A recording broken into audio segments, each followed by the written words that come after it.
What up, Nine?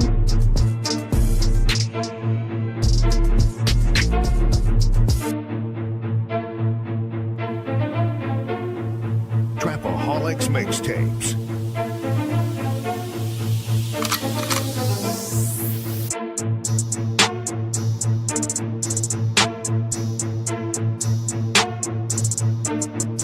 As the 9% and word would say, make a better you, a better us.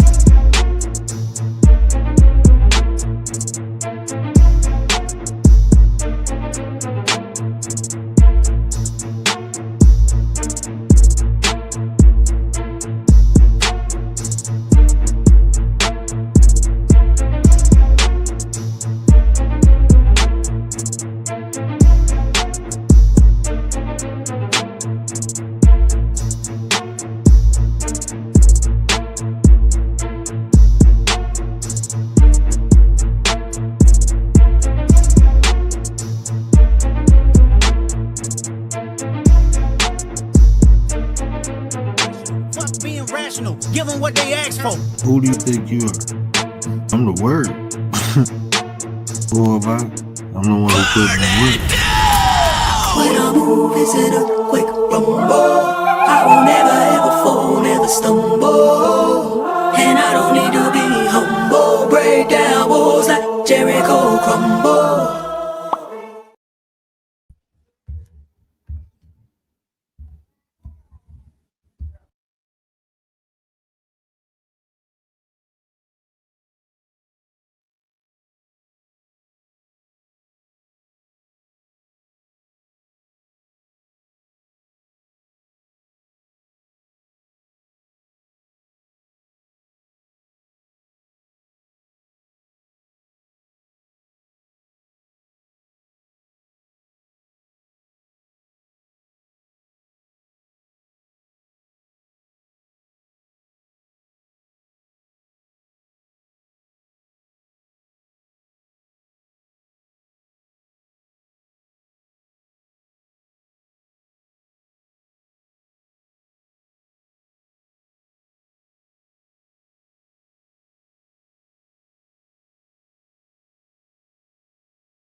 Mic check. Okay, there we go.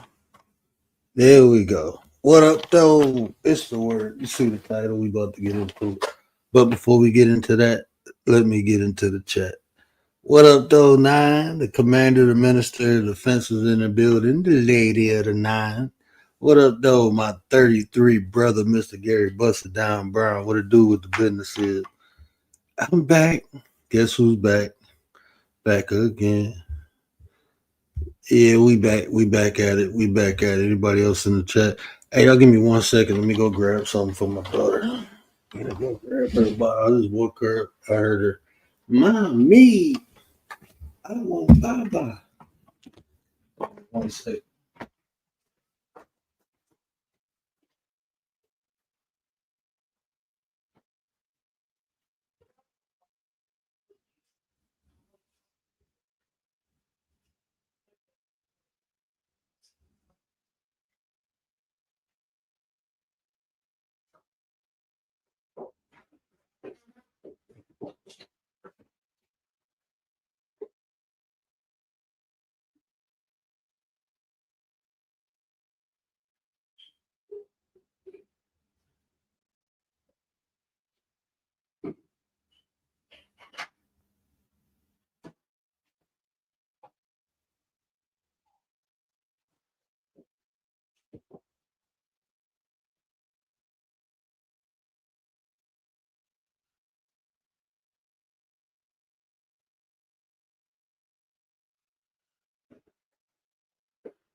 My bad. My bad. All right. But yeah, it's B.Y.O.T. Bring your own topic. We could talk about whatever. We can get into whatever. I ain't really had nothing to talk about tonight. I ain't really had nothing to talk about in a minute, but well, I ain't gonna say I have nothing to talk about. Just ain't motivated. But check this out. So I don't really watch the news. I don't really care about all that. I only focus on things I can control. But my wife, she be all into that. And I wasn't paying. I didn't even know they was having riots in LA. And she kept talking about it. Her and her sister was talking about it. My sister-in-law came over the other day, yesterday. Well, Sunday she came over, and they was talking about it. So I looked at it today, and I'm looking like, man, this shit crazy. Them really are riots. Like they really rioted. And I don't believe in that rioting shit.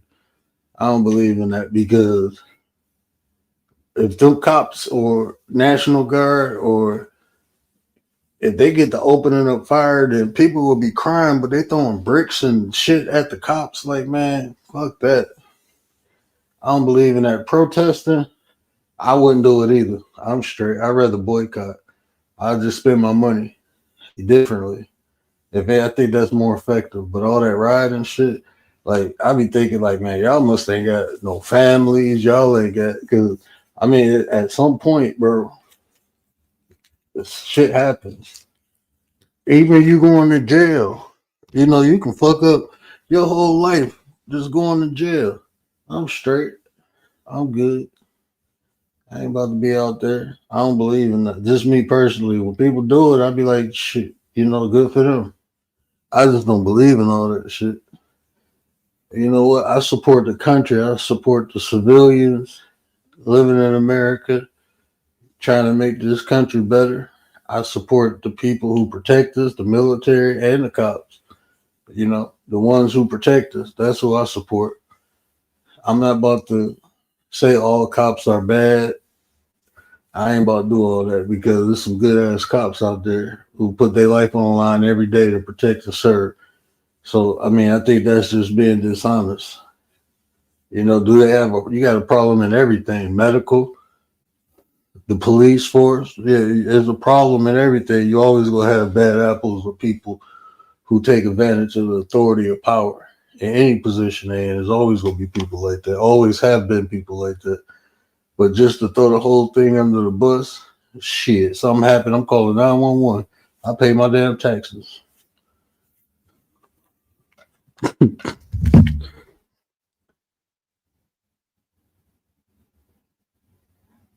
I don't claim.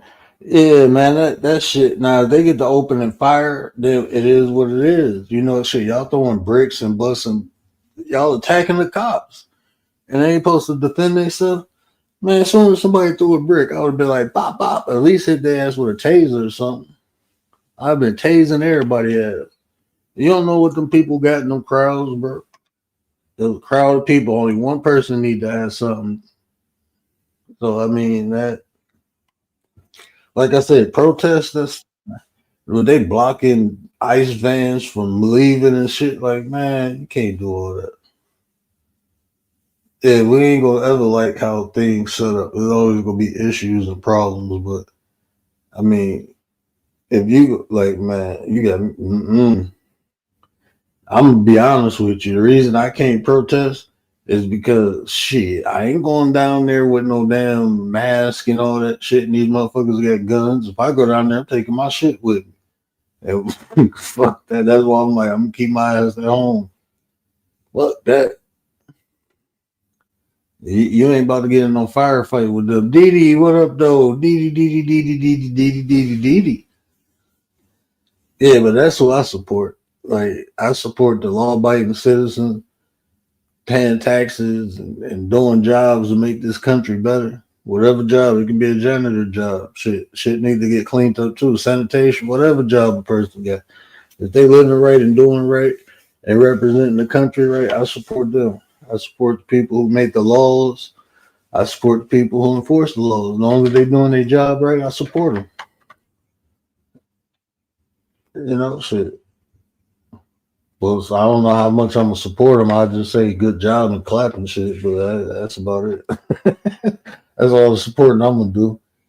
I'm straight. Yeah, but that shit look crazy, man. That shit literally look crazy. They call it a National Guard. And I seen something. I don't know. I didn't fact check it, but it was like I seen Trump was calling 700 Marines in. I'm like, I don't even. I can't remember a time where Marines got deployed on American soil. Like, if that's true, I'm telling y'all, man, that shit about to get crazy. That shit about to get crazy. I'll be looking like, damn, these people ain't got nothing to eat. Shit, I'll be at home barbecuing before I go protest. Y'all got me fucked up. Drinking a little Bat Blue or something. I don't even drink, but that shit just sounded right. I'd rather be doing that than protesting.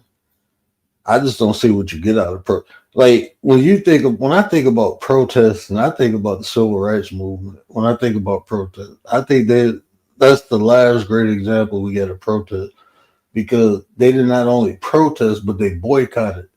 They did it both, and that's what made the impact was boycotting shit. If you want to make a statement, hit the money. Oh, my bad. Hold on. I got some people in the back. I didn't even hear y'all. My bad. Baba, what? Yo, Oh, what up? 33. What up, though? Rach, what up, sis? My bad, man. Y'all been back there for a minute? I hope not. Yeah, I was there for about an hour. Yeah, hear me? Yeah, we hear you. Yep. Yeah, hold on. I got to fix my audio because I can't hear y'all. Damn, I Hey, hope y'all look, heard me the whole time I was talking. I don't know why I can't hear yeah, y'all. I hear you. I don't know if you can't hear me. I don't know. I hear Baba, you. he can't hear us. Let me I try hear to both of you. switch my headset and see. I know he wasn't reading the chat because I'm like, I'm in the back. It's like I'm back here. I could come up. Yeah, man. I'm gonna have to Make go sure the get my man was here so I could come mic up. headset because I can't hear shit.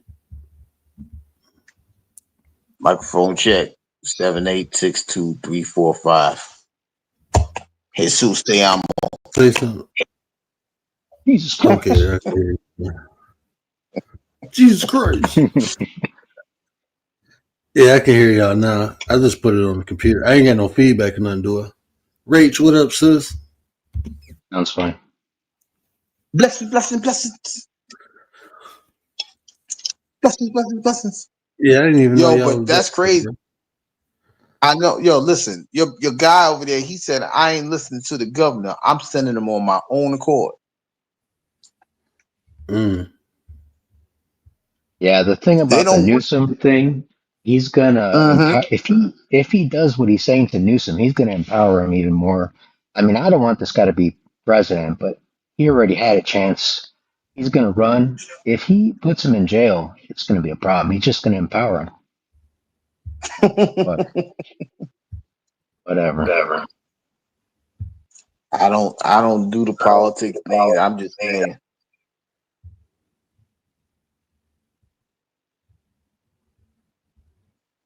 So I heard what you were saying about being anti-protest and all that.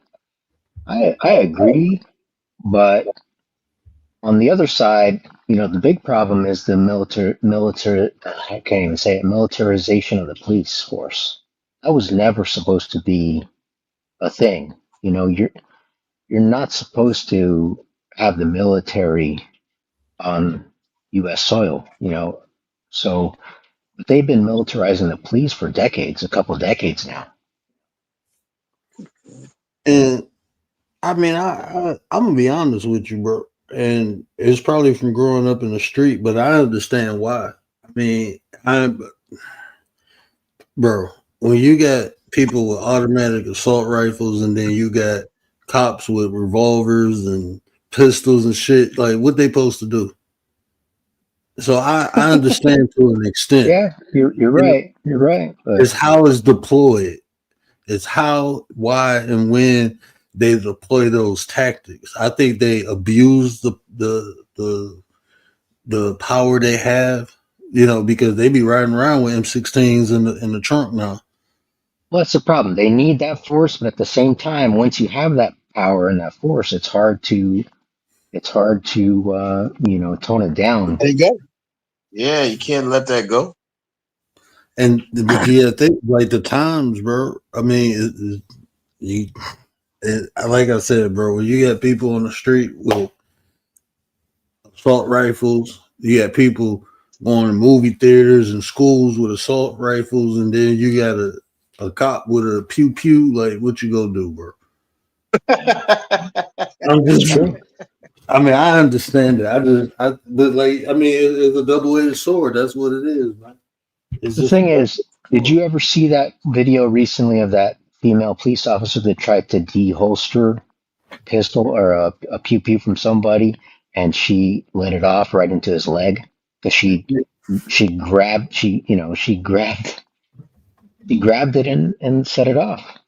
I mean, so when you have people like that the training is so bad, And, that's scary. That's a scary combo. bro, that's the big. Like, if you think about a Marine, bro, it take a Marine what 20 plus weeks to train, or close to it, between 18 and 20 plus weeks. Then you get these cops training for 2 months, and you put them on the street. Like, I don't think that it should be more like state trooper training. You don't hear all these issues with the state troopers for a reason. Mm.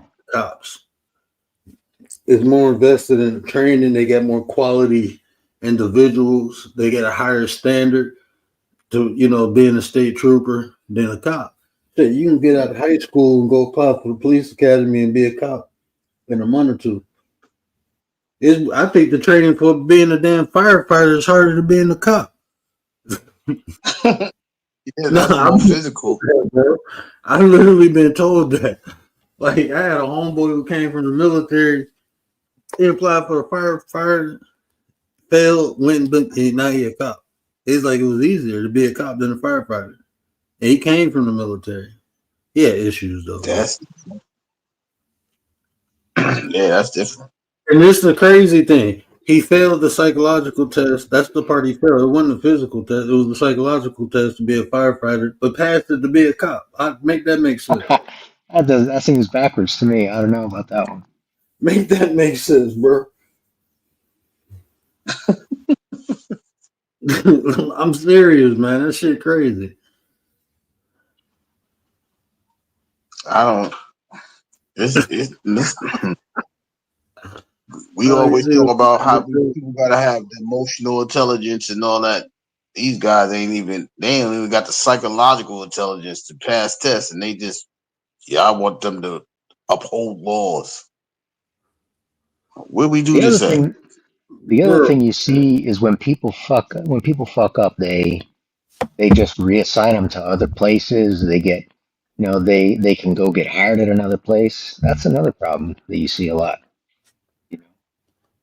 So not just the training, but they can make huge mistakes and then just get a different job at some other place. Wish I had that opportunity.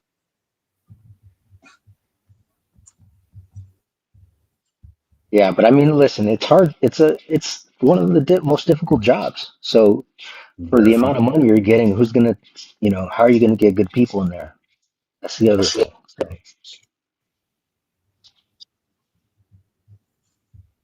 I don't know. That's what I was saying. Even like school teachers, bro. You make that. I mean, who want to do these jobs barely living check to check, but they stress and putting their life on them? I'm straight. Fuck that. They ain't living. I'm good, bro. Like even with this, I'm more interested to see. Like even with this, with the lack of the federal, what is it? The federal board of ed. They put it back into the states. How is that supposed to operate? oh, you mean getting rid of They going Department of Education? yeah, federally, you got to deal with the state. Yeah. Also, state operated. How like You what's the asking? budget? What's this? What's That's that? why. It's so many different things that go into it. You have some dumbass states, like literally some dumbass states. Hey, that's what I'm saying. So Atmosphere, my that's one. guy. What up, though? That's my guy. What up, chef? But when you got those type of situations, man, it's hard. That's why when you come to these shit, like when you have these certain channels, man, we make it seem like we ain't worried. Because some of the times I'm not really worried because I'm already prepared for these people. So when we had these conversations, we having it for y'all, but at the same time, I'm not worried. I'm straight. Man, I'm not worried look, about these bro. people. I be looking at it like this. I'm here for a limited time only, and I'm gonna live my life. Bro. I ain't about to be stressing out about all this shit. I used to when I was younger. Like, man, I used to be a prepper, bro. I still got shit. I still got MREs, bro. I'm good for another 15 years, man. Because, like, bro, but what I'm telling you is I can't live like that, man. That's just stressful as hell. Worrying about I be listening to my wife. He talking about some lady who was trying to get some supplies over to Gaza. I'm like, man, look, good for her, bro. But I wouldn't be doing no shit like that. They didn't threw some shit on the boat and then snatched their ass off the boat and did. Man, I ain't about to go through all that shit. Look, man, everybody in life, bro, all civilizations gonna have their place. We all will go through some shit. And only thing I can do is, not contribute to the bullshit that people going through in society. As far as helping it, I'm gonna do the best I can to be a great person and hopefully that influence other people to be good people. But other than that, I'm straight, bro. I'm good. I'm good, bro. And mm-mm. I ain't about to do no damn protesting. I'm straight on all that shit. I boycott with you though. Where we spending money at? We ain't spending here. We going over here. Okay, let's make this company big. I do shit like that. I think that's more effective anyway. Hit they fucking pockets, It, bro. yeah, you got to hit the pockets. But people, I don't know. It goes for me. It goes back to the wants and the needs. If we could focus on what we really need to do instead of turning them wants into needs, I think we'll be in better situations. A lot of the time, I just don't think people understand the difference sometimes. So I mean, we always want motherfuckers don't even think for themselves to know what they want or know what they need. So I mean, Yeah. you right. got to do a whole deprogramming. It wants and needs. Well, I mean, the reason motherfuckers confused because they don't even know what the fuck they want. They ain't thinking for themselves. They being told they sheep, bro. I keep telling y'all that, but the mass majority of people are fucking sheep. And I mean, Well, it ain't no way around it, bro. I tried to be nice about the shit. I tried to give compassion and empathy. I can't do shit about motherfuckers who don't think for themselves. I literally can't. I the try thing to help them is, think for themselves, but my a bad. good Go ahead, bro. sheep, a good sheep is a good consumer. That's what industry wants. At the end of the day, Hmm. that's why we are this way. I ain't part of that shit, bro. Mm-mm. I'm saying But generally, what you man. saying? He ain't mean That's why Yeah, they that way. I'm yeah. There you speaking go. good. Yeah, that's why they that way. Is that shit? I rock myself to sleep. Keep saying we. I ain't French. I ain't include my shit. None of this bullshit, bro. I'm serious, man. That's how you rock yourself to sleep subconsciously. That's how the sheep become sheep. That's Yeah. why I hate when Well, motherfuckers say, we need to work. No, you need to work on that shit. I don't need to. I'm working on what I'm working on. You work on that shit. I already did that work. I'm good.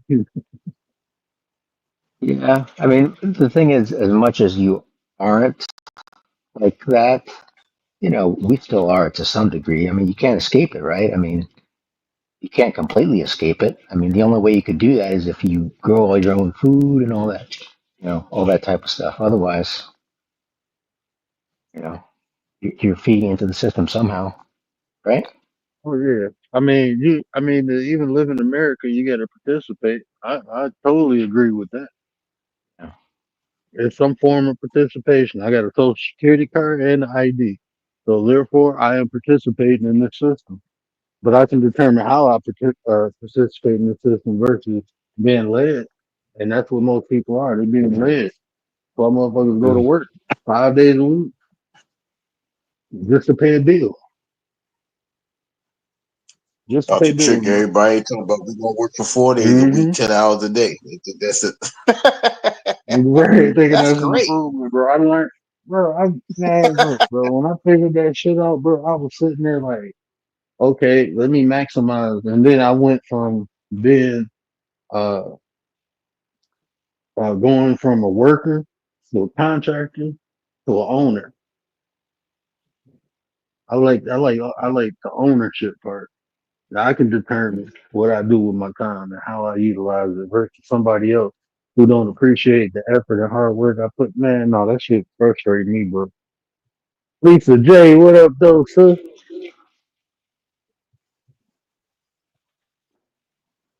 This Jay, good But evening.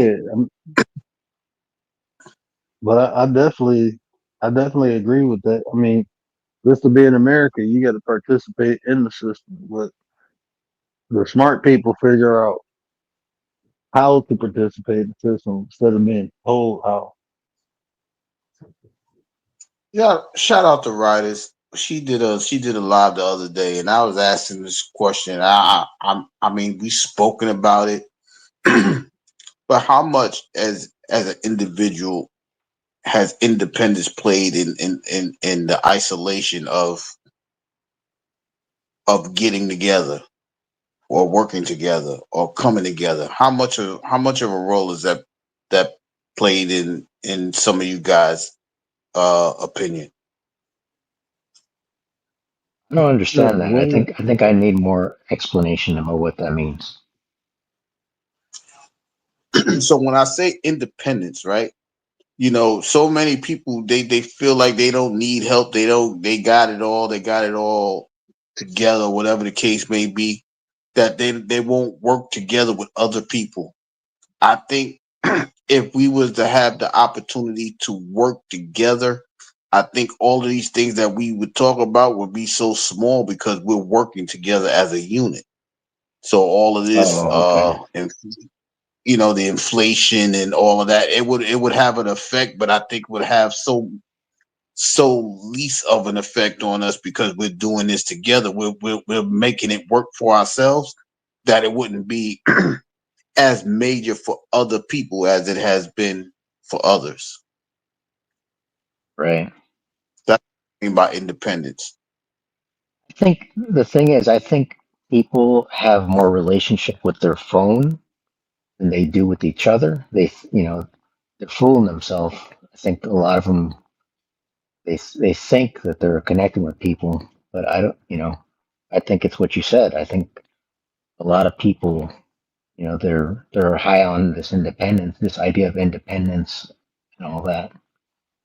And I think community is gone in most places, from what I see.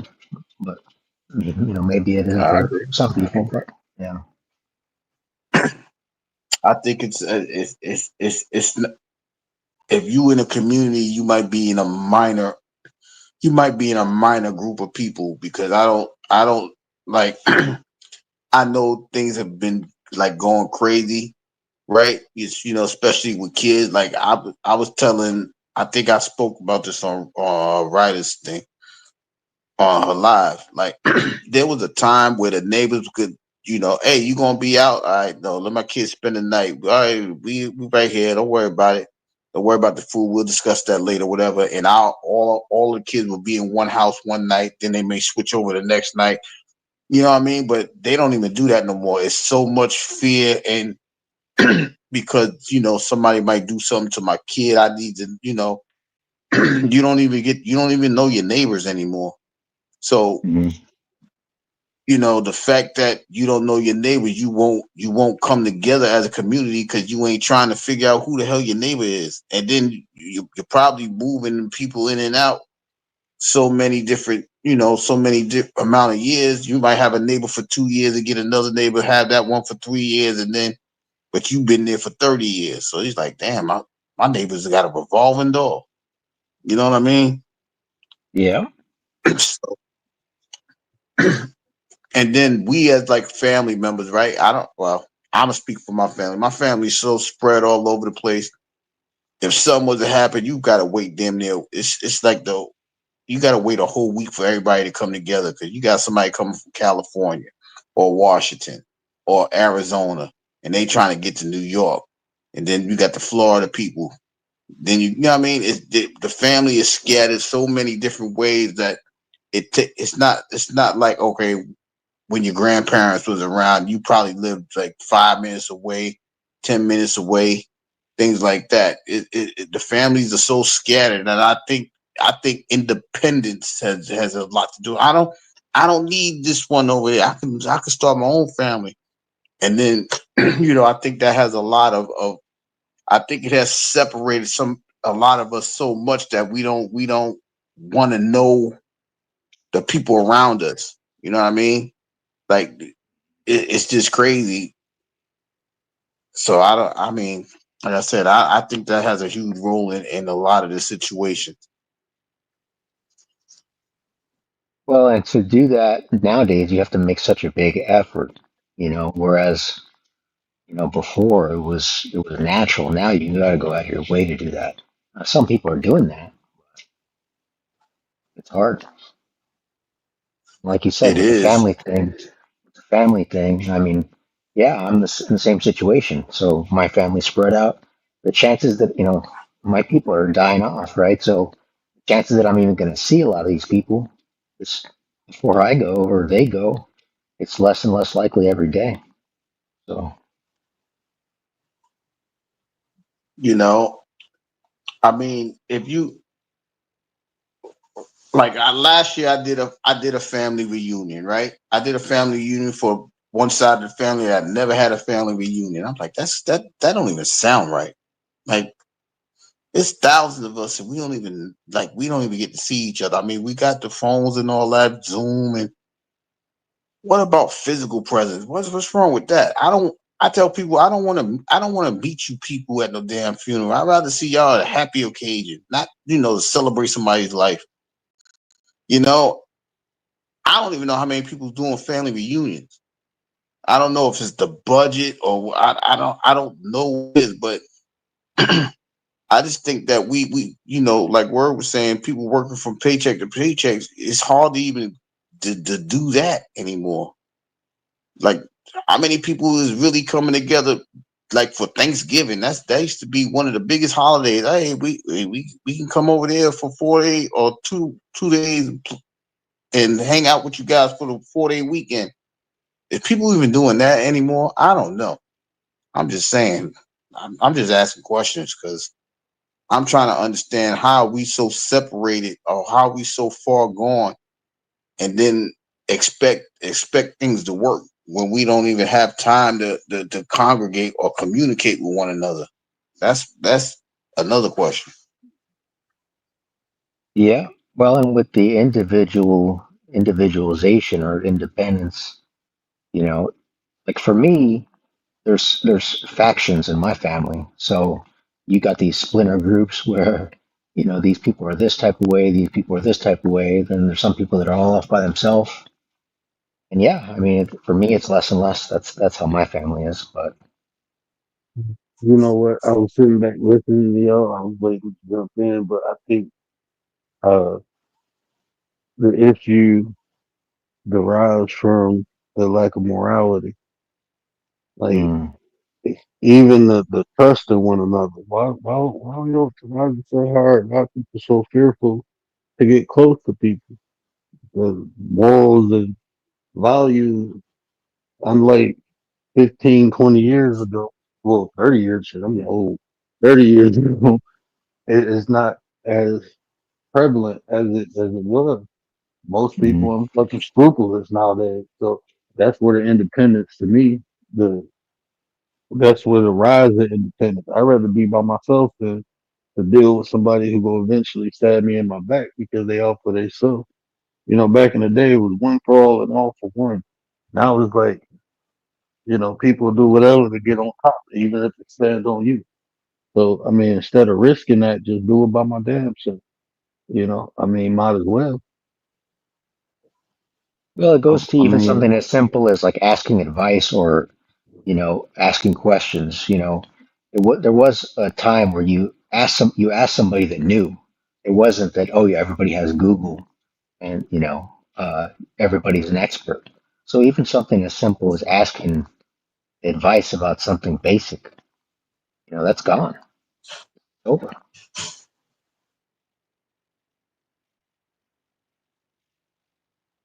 yeah, bro. It's how you get that back? Mello, what's going You, on? Blackout, what's going on? I see y'all in chat. What's up? Mello, what up, though? King Blackout, what it do with the businesses, my brother? Yo, Riaz, what up, though? My bad, y'all. But yeah, man. I mean, I just think it's the lack of values we have in today's society. It's not often that you even run into people who value moral. Everybody say that shit, but I'm talking about what they. I don't care what nobody says, but I watch what people do. How consistent you are in your actions. That tell me the story. You can say whatever the hell you want, but it's all about what you do. Well, when you talk about morals, like, so I'm going to take it back to my experience again. For me, my family gossips. I don't want to do that. What am I going to do? Talk to these people and listen to all this gossip that I'm not trying to hear this stuff. So, and that's not a moral thing to do. So, But if you Oh don't no, even call me, I'm 'cause I ain't about to. I don't want to listen to that shit, bro. I don't want to hear no, none of that shit. Gossiping no, about something. Then when you see the person, you smiling in their face. How you do? Oh, we missed you. Like, bro, you was just talking about this. Man. What did you talk? Like, no, I don't do all that shit. But ain't no real. It's not too many real ones out here no more. Most real ass people, man. Just keep it funky with you, man. It ain't yep. that ain't it ain't about that no more, man. Like even like Gary always say, like this even something simple like this, just saying, you know what, I love my brother Gary. You know, if I hear me say that, they be like, oh, you gay. Like, come on now, man. Like y'all just fishing no for shit, D. bro. You know what I'm saying? People say I don't do all that pause and no diddy because I ain't talking no shit like this. Man. So I Yeah, ain't that's what I they ain't gonna say. thinking that shit. No, I ain't thinking that shit. But that tells you how a person thinks, man. I ain't thinking about no gay shit, bro. You just said no diddy because you was thinking about some gay. Well, I was saying that so when no nah, bro. The people, they mindset, bro. Like we can't even have a conversation without somebody saying pause or because it's like that's this condition. I ain't not trusting nobody. I'm just saying it's just we conditioned to think a certain way. People are conditioned to think a certain way, and I don't blame them. Because shit, how you gonna fix something you unaware of? The But other even thing thinking like is, that. But sorry go to ahead, cut you bro. off. The other Oh no, thing you is good. that most people don't like you to change, right? So if you're growing, Mm, right, a decade later, you talk to them again, they don't want to hear who you are. They're trying to put you back in that box how they knew you before. It doesn't matter mm-hmm. what you do, you know? So, Yeah, that's definitely true. They rather see you change than improve. I'm different. I don't like change. I want to yeah, yeah, improve. You can change. yeah, You can change for the worse. I'm just saying. yeah, They want yeah, I like that they want motto. to keep you where you at. Yo, remember when we was outside? Yo, I'm in the house Yeah, right now. exactly. Yep.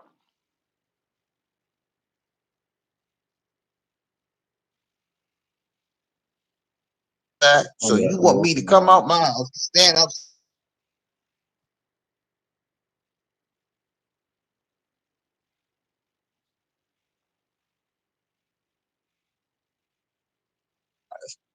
I don't know. But like even when you have channels like this, right, and you try to make it comfortable for people to have conversations, and you just got that one individual that'll stir the pot to where it'll just disorganize the whole motion of the conversation to where nobody wants to come around no more. And it you got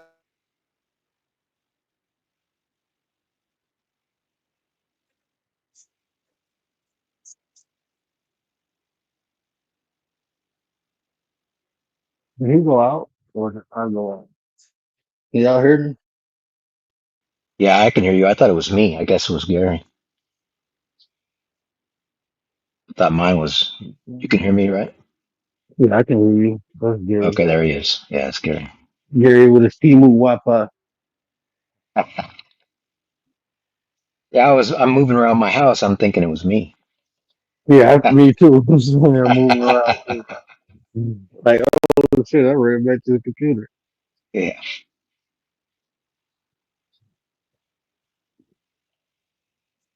Oh, he fell off again. Yeah, that's that Timu. He moved Wi-Fi. He got Timu Wi-Fi. He got his Wi-Fi from Australia. Shout out to all the Aussies. But yeah, man, it's. I mean, yeah, I'm a part of that. I got tired of dealing with people, bro.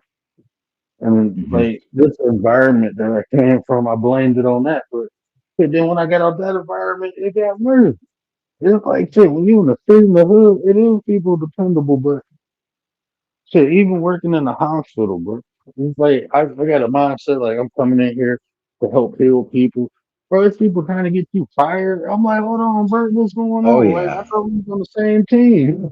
You know what I'm saying? Like, hold on, bro, it's people coming in here dying. We supposed to be, connected together so we can be efficient and effective. But shit, y'all trying to get me out of here. Like, where they do crazy that at? thing. No matter where you Yeah, go, there's people like that. You know. yeah, and it's like, what happened to like even when people talk about relationships, I'm like, why would you even like? I don't gotta think about my wife. I don't think about her cheating or being unfaithful, none of that shit. We just doing what we do, living life. Fuck, I'm gonna be with somebody. I gotta. Nah, I'm straight. I'm good on that. I can't be around people who are untrustworthy, bro. I can't be around them. What's the point? Yeah. But everybody, they gonna get what they can get. Most people in survival mode, bro, living. They living in survival mode. You ain't supposed to be living in that mode, bro. That shit is there for when you need it. And if you got that shit on 24/7, bro, you gonna do what you gotta do to survive. That might mean cut me off. So let me get away from your surviving ass.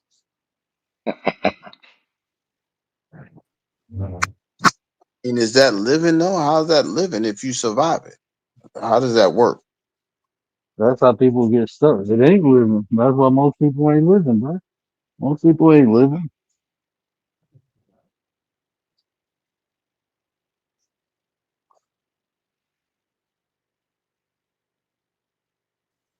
That's not good then. That's why Now, when I identify, I get the fuck away from it because I know what it comes with. I'm good.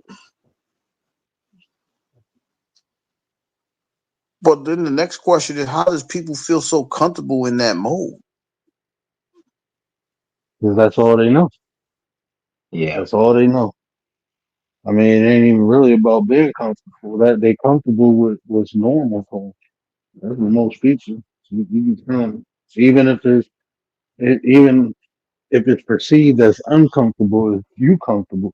Like I like me personally, I'm comfortable in stressful situations. I'm comfortable there. That's because my whole life I've been in stressful situations, so it don't bother me. But I don't put myself in stress. But I used to. I don't do it no more because I'm aware of it. But when I get in it, I'm still effective and efficient. But you got to know the difference, man. Because I mean, just because I'm comfortable in a situation, that don't mean I need to be in it. Shit, I'm comfortable in hot water, but I ain't about to sit in that shit all day. Well, I think some people they get conditioned to where they seek that out. Even like you said, Hmm. you said you might used to do that, and Yeah, I I know I used used to to. do that. I used to do that. You get conditioned. You think that's just what life is. Like, I'm supposed to be going through this shit. So I mean, you don't walk away. That prevents you from walking away from situations. Like, because now I understand. Like, okay, yeah, well, not like I used to, but shit, I can fight my ass off. But that don't mean I need to fight. It's still like, I don't mean I need to. Sometimes you need to walk away. Hold on, here I come. I was just coming. Yeah, sometimes you gotta learn how to choose a situation, choose your battles, choose the right direction. But if you don't know right from wrong, I guess it goes back to morality. If you don't know the right thing from the wrong thing, you're gonna keep choosing things that may seem right to you, but it could be dead wrong. So that's what we always talk about renewing the mind and having a different outlook on life. But as long as you staying comfortable with the situation, you're not gonna want to adjust to a new or a different situation because you like where you are. So that's gonna be tough. Mello, what up, though, sir? Hi, I hope you can hear me clearly. Yes, Um, ma'am. all right. Loud and clear. Um, Contributing to the conversation about why things have changed in a way that's puzzling, I guess, for lack of a better word. Um, it's really sad that a person comes to realize that this is not on the course of the future that we expected in terms of relating to one another in our families, let alone across the globe. It's there's a level of um, a lot of people are just unsure about what to hold on to. There was a time when people had this philosophy: family is everything, family over everything, and now it's not like that because they may have heard their family, as somebody had mentioned, gossip behind their back. Mhm. Um, they have noticed that the consistent gatherings amongst family has fell off. There's no consistency because there's no, in my humble opinion, assuredness that they deserve your loyalty in the first damn place. You know, it's like, what do I look like giving my full throat, breath, heart, and soul to somebody, regardless of sharing the same blood, if they playing in my face? That's as my father would say, insulting your intelligence, and that's hurtful.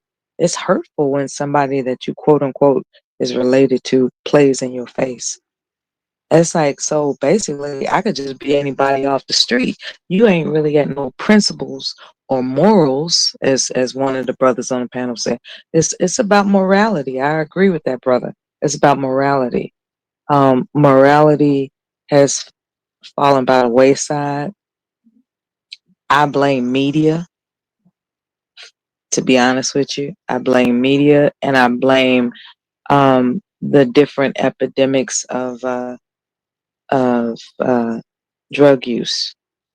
So when you combine that shit, right? When you combine all these media images that people sit their children down to watch as opposed to actually raising them, and you couple that with this drug epidemic, namely crack, you know, that changed the game in terms of people actually trusting their family.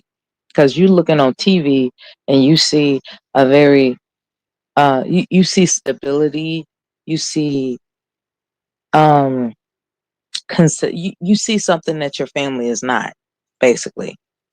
black, white, or whatever. You see something that your family is not. And so that's influencing that young person's brain.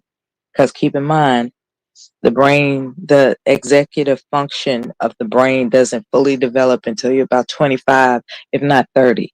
So without actually being able to critically think, you're looking at these images because the TV is your babysitter, and you're being influenced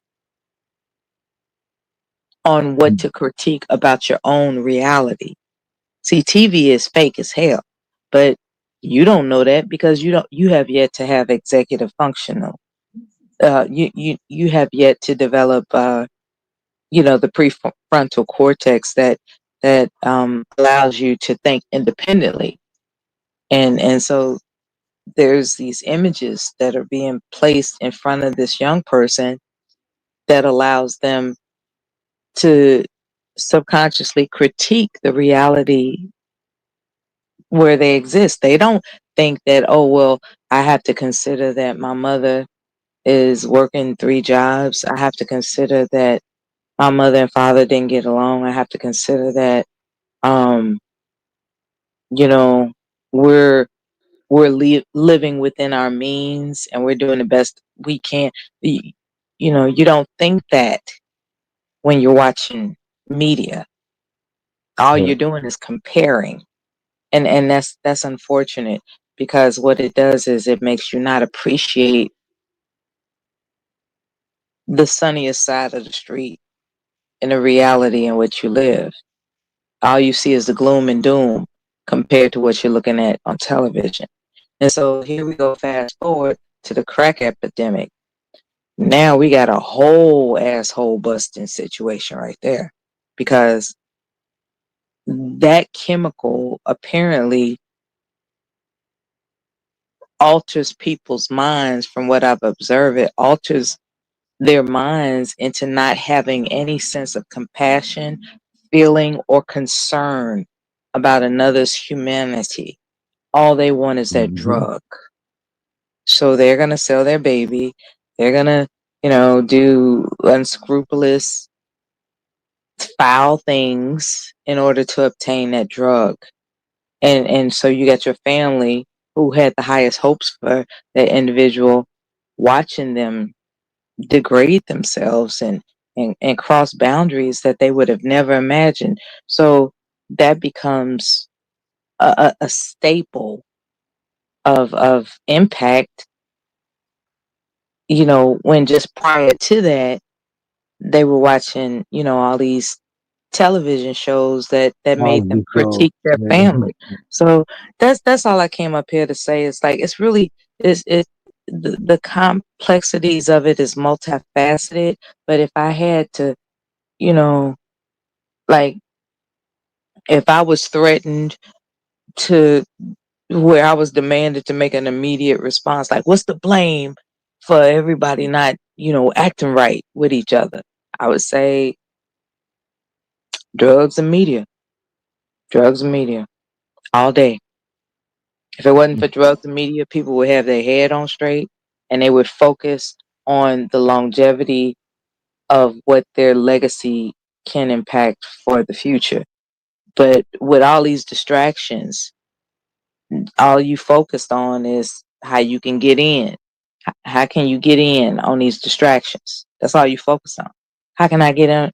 How can I get in on keeping up with Empire on TV?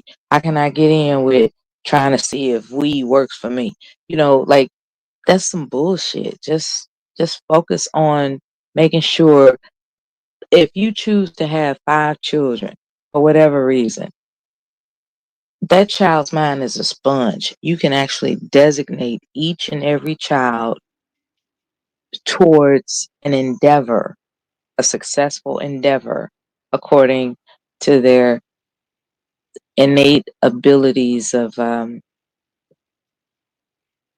talent, like aptitude, whatever each child's aptitude is, find out what's most prosperous for them to pursue as an adult, and you guide them toward that and just focus on that shit. It's like, okay, we need a stable, consistent schedule that allows them to just focus on dwelling that this is what I'm going to be when I grow up. Period. No distractions, no, you know, low down friends. Nobody's going to take me off my course. I've already been programmed in my formative years. This is what I'm going to be when I grow up. And I'm going to figure out a way to make it. And a lot of people don't focus on that because they're distracted with the the the the, the fluff of distractions through media and the temptation of substance abuse, you know. And it's not just crack. It's like alcohol. It's like people reward themselves by getting faded, and it's like you got a child to raise. You ain't got time to get faded. You got a child to raise. You know. But anyway, I just came up to say that I'm glad you welcomed me. I appreciate you. Thank you. Always welcome, sis. Always welcome. Hey man, you No made a lot problem. of points, man. I wanted to jump in on a couple of them, but like when you were saying, like the social media effect, especially the drug effect, you know, I just feel like we're being attacked in multiple directions, and people only focus on one solution, like one thing to fight back. Like, nah, bro, you got to attack all these different things simultaneously. That's how you being attacked. Like, if I'm getting attacked from the flank, I can't focus on the rear. I got to defend the flank. I got to put troops to defend the rear. You know, so it ain't one solution. We need, like I was saying, you know, when I first came over here, we got to be like a spider web. You know, shit. We have different people attacking different areas. That's how military does. Like, it ain't just one thing that's gonna fix the problem. No, we gotta attack it from all fucking angles, man. But even in a schematic diagram, there is a way to get out, and there are distractions along the way. You know, I understand what you're saying about military strategy and stuff. You know, in the schematic diagram of life, there is a way to get out. You know, in other words, get what you want. It's just that there are so many distractions within that maze. And when we realize that it's just a distraction, that's when we can focus on the end game. You know, I think a lot of us lose focus. I know I had. You know, I was easily frustrated, not believing that the future would be all right.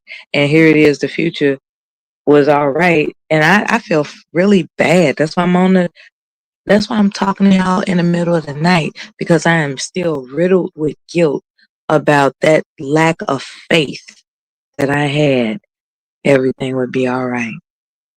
I mean, I was panic stricken raising my child, even with support, even with being married. Like I'm panicked. Like I don't know. It's just not easy for a black boy out here. You know, just panic stricken.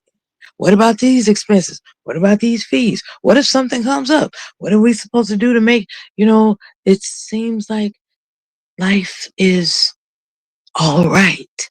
And, I'm dwelling on that negative shit instead of just having faith that everything's going to be all right because that's what I want it to be.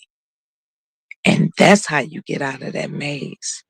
Everything's going to be all right because that's what you want. Do you realize when it comes to what somebody wants, can't nobody tell us nothing because it's what we Hmm. want. It's like like, they people will, like, oh, you don't need to do this, you don't need to do that. But it's what you want. And that's the distraction. You know, when when when there are distractions from what you actually want, that's when the panic button gets pushed. And next thing you know, you going off course, you know. well, maybe I should check this out over here to see what's popping over here. And as it turns out, over the years, all that shit was just a phase, man. Everything that I was worried about was just a Mhm. phase in time. It was just a phase in time. It didn't even mean shit. Like, let's take example for what people can relate to, the pandemic.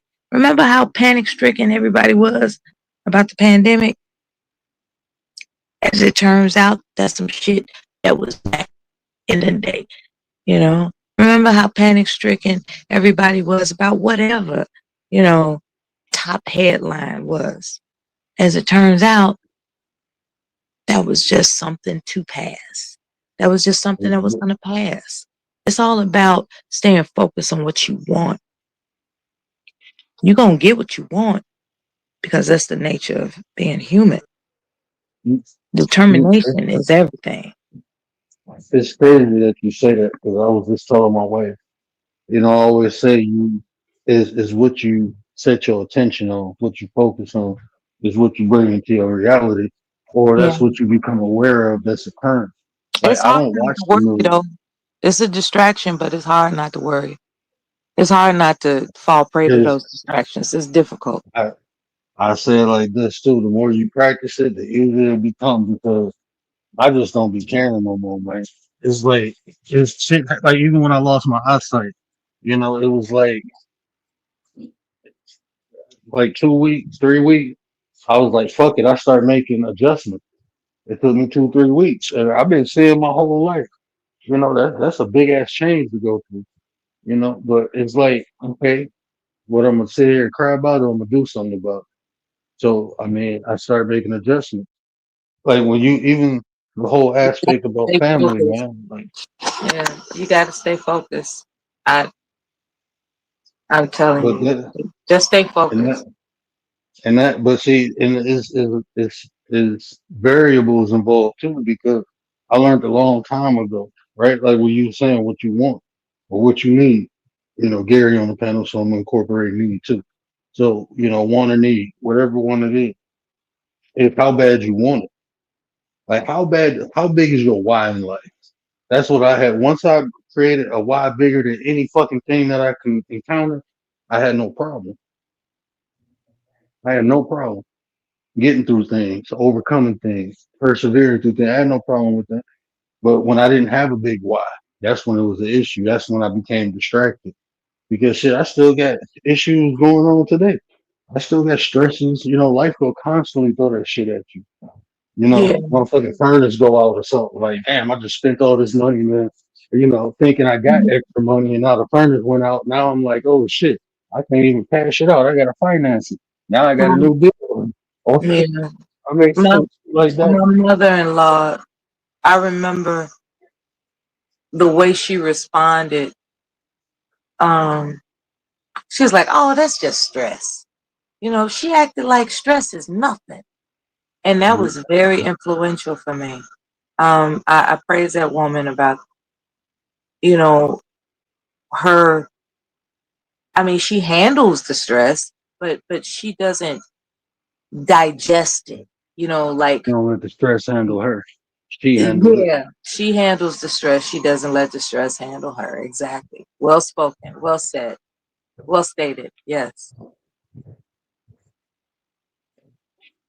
And you know what? It's like these things.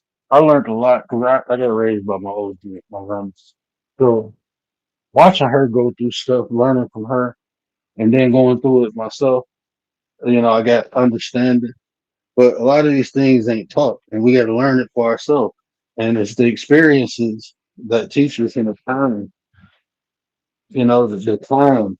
Some it take longer to develop this understanding. You know, some of us get it early, some people get it late, some people never get it at all. You know what I'm saying? But it's the time and experience, you know, that we have to go through to actually get these understandings and the application, having the tools. Okay, Mhm. I can sit up here and say, I don't stress. I'm being like, if you ever talk to my wife, she'd be like, man, he is so fucking cool and calculated and the most stress. That's what they used to love about me in the hospital. I don't stress. I either look at it like I can fix it, or I'd be like, I can't fix it, so fuck it. it took me a while to develop that mindset. And when I say it, sometimes people like, you just can't say fuck this or shit. I can. I can't do nothing about it. I But you can't do can't nothing do that about with everything, right? but that's what I'm saying. Now Everything you I'm got to literally know telling you this. what's worth your attention and That's what what's I'm saying. worth And walking away from. You got to know the and you difference. and you develop that over time. You get that understand. And I'm only 41, so I still got a lot more shit to go through that I ain't been through yet to put these practices to the test. Right? There's a lot of shit I got to go I through was still in 41 life. when it was Yeah. it was definitely a time of stress. Not to say I'm not experiencing stress now, but it's a different type of stress. But at 41, I was convinced that the future was uncertain, and it made me angry. So I wouldn't say, looking back on it, that I was stressed. I would say I was angry because the future seemed uncertain. So that's what I would say. Would you say that stress might actually be where you're trying to, you're trying to forecast your life 10 years from now, and you don't even see what that looks like, and so you equate that as stress? Because that's what I was going through.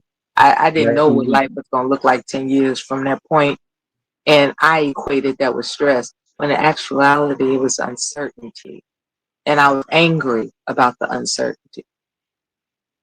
see a lot of that. You was on the panel with Frankie Blanco, and Frankie, I don't know if he made it up or this first person I ever heard. He said sad.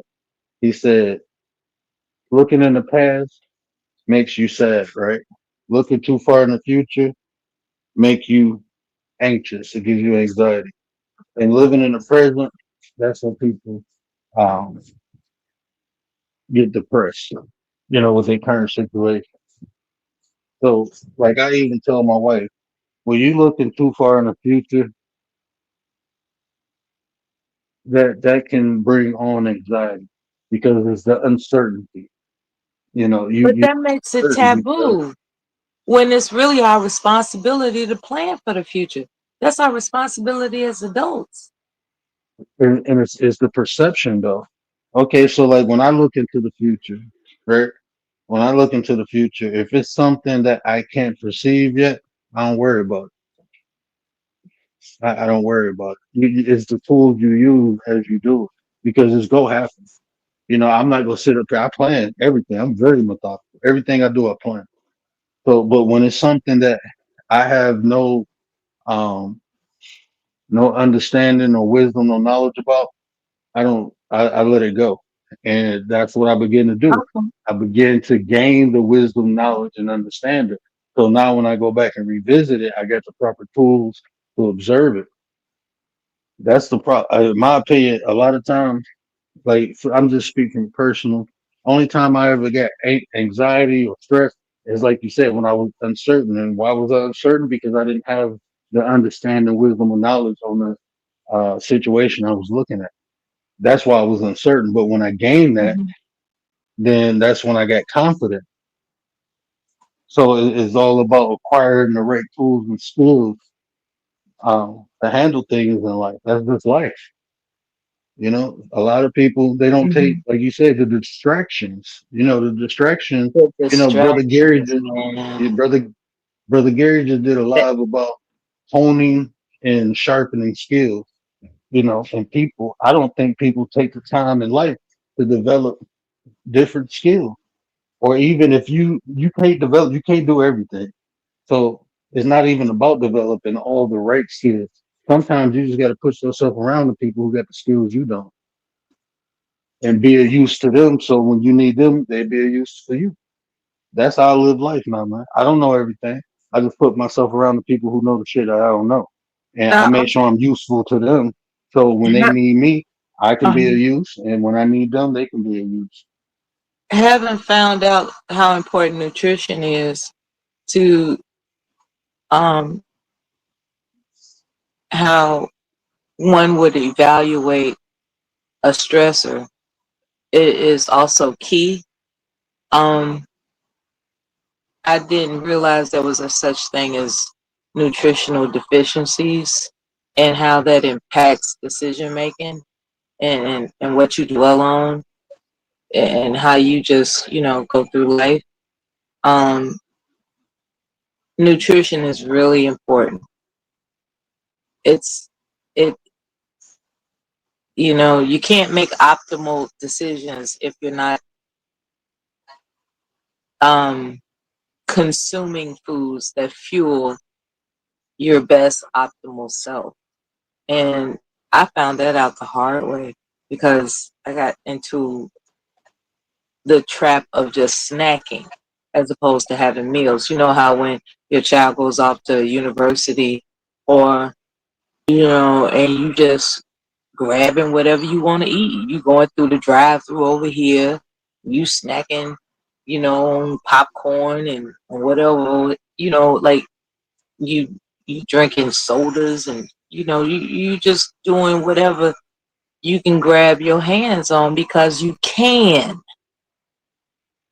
But as it turns out, the body appreciates a consistent schedule of fueling and rest. The body appreciates that and it will reward you with clear thinking. So I just want to emphasize that nutrition is important in someone's regimen as they conduct their life. I just want to say that. No, that's all facts, though. with that. That's all facts. Yeah. But go ahead, get this on you, bro. No, I would,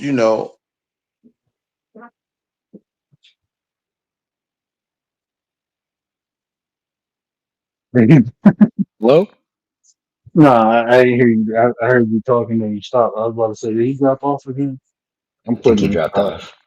Hey, well, he dropped Good. off. Mela, can I ask you a question? Is your avatar a box of tissue? Huh? Mela. It actually is. It's the book cover. Oh, It's a book cover.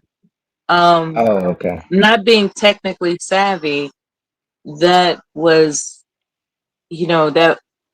that was the picture available at the time for me to understand how to represent. As a matter of fact, when I type in chat rooms, it's another book cover. I think that book cover is called Change Your World or something. Like I'm not technically savvy, so Right. um these, I was looking at different books and when I was asked to choose some type of avatar cover or whatever, those were the options. And I just chose that and it stuck. And I don't know how I did it. But yeah, that's a book cover. That's a box of tissues by a clinical therapist who's writing a book about the fact that she found herself needing therapy. And it's titled, Maybe You Should Talk to Someone. So yeah, that's a box of tissues. Um, I guess that's her comedic effect with it, but yeah, I'm trying to remember the name of that author, but it's really interesting because what I don't appreciate about that book is that she's using um her patients examples Hmm. of what they've talked with her about and compared what she would do in their shoes. It was kind of, I think that she could have been more original in that book. She could have been just like all about herself, but that's what doctors do, man. Like, uh, doctors, they write they write based on people they've experienced as opposed to actually coming up with their own original thought. They're just trying to get the prestige of that degree. That's it. These physicians, like as much as people want to praise them and all this other kind of stuff, they're just people, man. They're just I was people. about I was about to say they talk about their patients, so they don't talk about how fucked up they are. I was literally about to say that. Like, Yeah. Because in that It, book, she didn't really discuss how messed up she was. She was discussing what she would do if she was in their shoes, which I thought was a coward move. But Well, to nonetheless, to I be was. devil's advocate on that, the thing is, if you're a clinician like a psychologist, you're trained to not talk about yourself, right? So, like when you go in there, if your therapist is talking about their own life, then it's a problem. Like they're not supposed to. Like if I ever talk to a therapist and ask them, how are you? How have you been? They don't say shit. They just ask me about me, you know? So, I'm trying to remember the last time I talked to a therapist. If I remember correctly, it was very. It wasn't personal. You know, mhm. you get the feeling that they're just preparing for their next book and they're using you as a subject. Yeah, I could You see know, that. yeah. yeah, like when I come on here, bro, I don't talk about none of the experience that I had with clients. I don't talk about none of the shit. You know, I may hint on like a topic, like this is something that this is a tool I use for the client, but I don't talk about, you know, the client's life experience. I think that's unprofessional. Yeah, I think true. that's lazy too. I mean, if I come on here, I don't got to talk about nobody. I just talk about myself and just give I'm, my perspective. I'm an Air You Force know, war veteran, and it's not a foreign concept that they are quick to put us on antidepressants. So let's go back 20 years ago. Of course, they tried to put me on what's called antidepressants. And I developed what's called GERD, right? Oh, Which is that's not basically fun. heartburn. And Yeah. so I'm with this psychiatrist, and you know, I just told her, I said, I don't feel comfortable eating food anymore, and I got a problem with that, you know. And she basically was like, "Oh, you just have GERD," and she prescribed me some type of, you know, Antacid or something? yeah, something, some fancy smashy drug that prevents heartburn. And, you know, as I was going on with it, I decided to do some research and I found out that that's really only allowable to be taken for 14 days at a time. Like you have to have a gap in between it. That's not part of the prescription she gave me. You know, I wasn't informed of that. So when I brought it to her attention, instead of being straight up honest with me about, like, look, I'm just here to be a drug dealer, instead of just admitting that, she said, well, plan your meals better. Which She is blamed which you. She blamed you.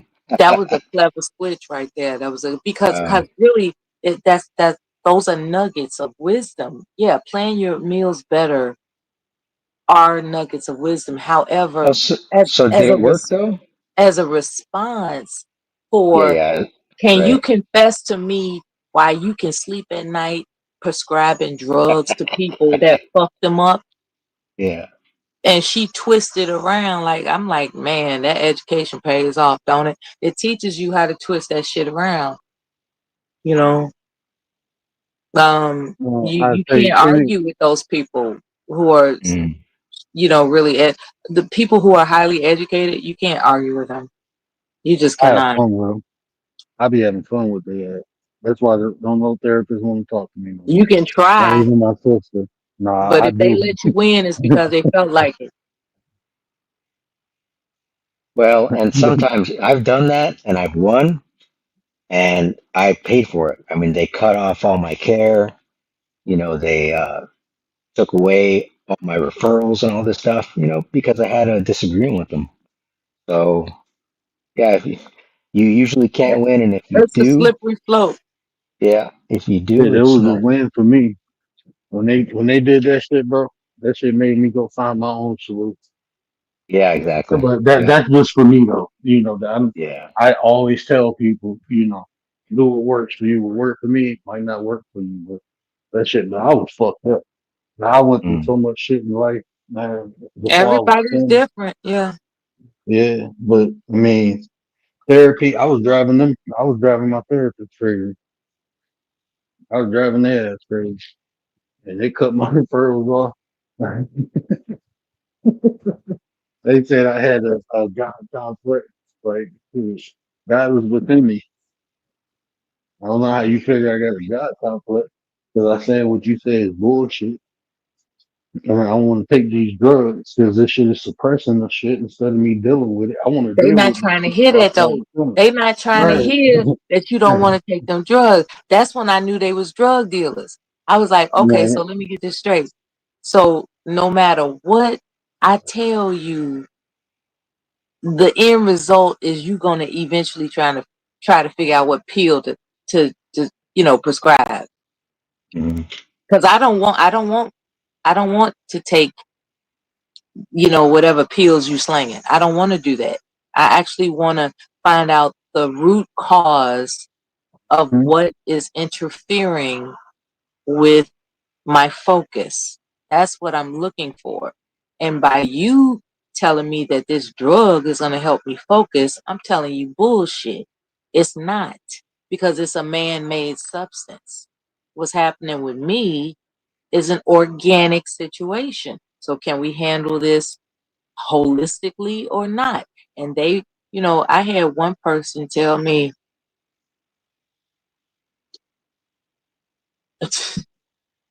they can't control if you take the medication. They're just there to prescribe it. And I was like, damn, there it is. That's what they're there to do. That's what they're trained. And it's not their fault. That's what they're trained to do.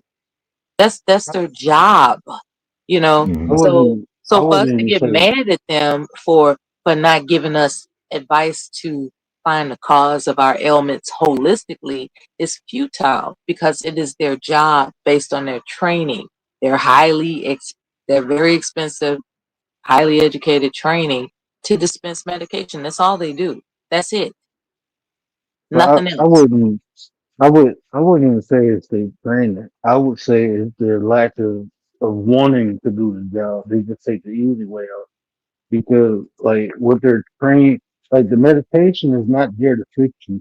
It's there to help you cope while you're being fixed. That's what the Mhm. medication is for. It's there Right. so you can cope with what you're going through while they're helping you work through it.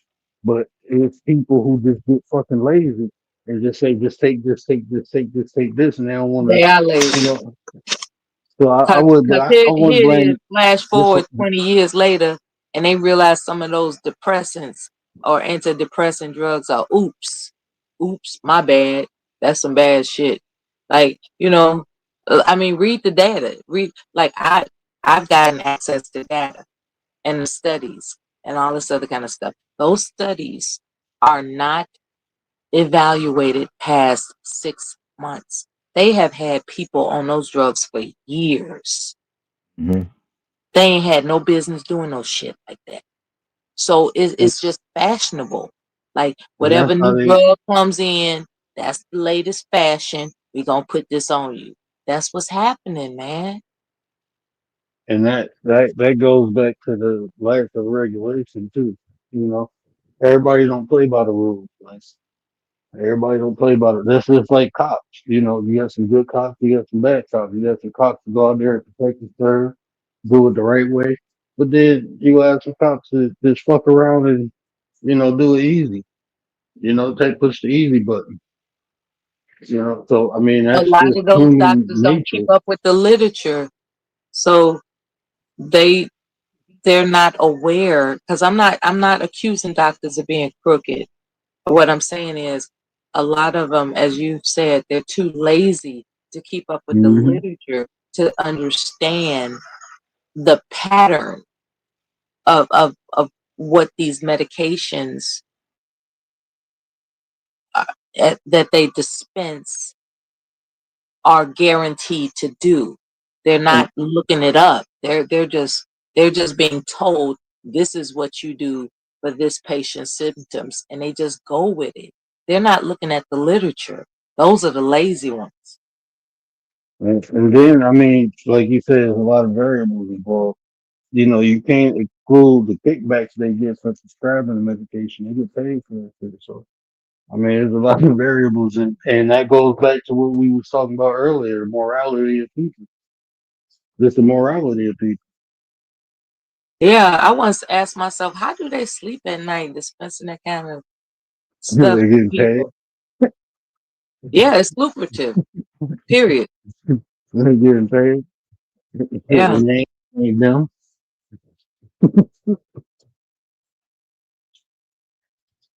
They getting paid, and it ain't them. Man, why I got a strawberry in the mouth? I'm not serious, bro. Strawberry in the refrigerator.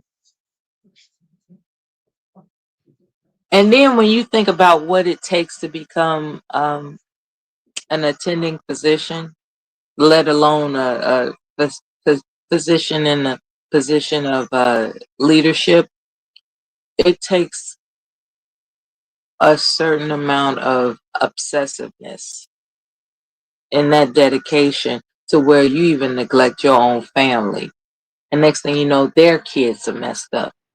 Because I know this one doctor at the VA, her children are rebellious and raunchy and let's just put it this way, not up to par, right? And because I remember asking her one time, I said, do they realize how brilliant you are? I mean, you're triple board certified. You're, you're the director of this, department over this. And, you know, everybody is complaining that you're their boss and they wonder how you did it. Like, do your children realize how exceptional you are?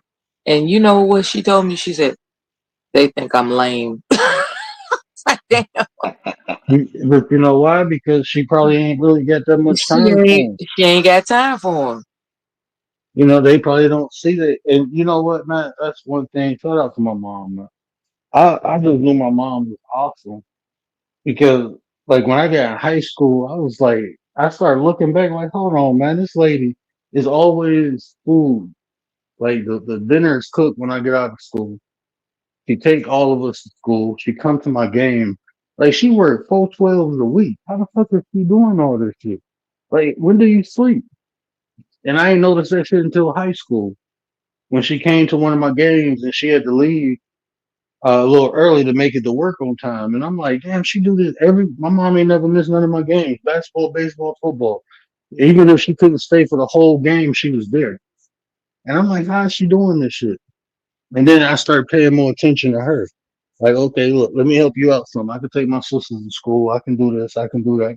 Let her get some rest because he was just like a fucking machine. But we always had game night. We always had like 3 vacations and shit a year. We was always and I'm like, when do you rest? Shout out to Yeah, she went out of her way to make sure that you and your siblings felt celebrated for yeah, existing, she did. and that's a She did. beautiful thing. I'm glad that she didn't um emphasize the struggle. She emphasized the celebration. So, Yeah. congratulations. A lot of people can't claim that. So, congratulations to you. She's very But exceptional. my You know. mom, she a bad my mom a bad motherfucker, literally. She had a master's Okay, you degree can in say it that nursing. way too. Okay. Yeah, she had her she got her master's degree in nursing. She had a bachelor's degree in psychology. I mean, forensic psychology. Like It she takes a done lot went of through. caffeine to do that. She Um, don't even drink coffee. My mom don't like. She for don't real, drink. Like she don't drink. that's She well surprising. caffeine. She used to drink Coke and Pepsi a lot. That was probably her caffeine kick right That's there. the caffeine. She Yeah, don't. She don't fuck with coffee at all. But yeah, my that's the mom, caffeine. she still like my mom. She only 16 years older than me, so she's 57. She'll be 58 this year. But yeah, she a bad motherfucker, man. I look at my mom. I'm like, I don't know how you do it. 'Cause I'm trying to do I'm trying to replicate that shit. Like, man, this is crazy. Like, this is crazy. But if she did it, I know I can do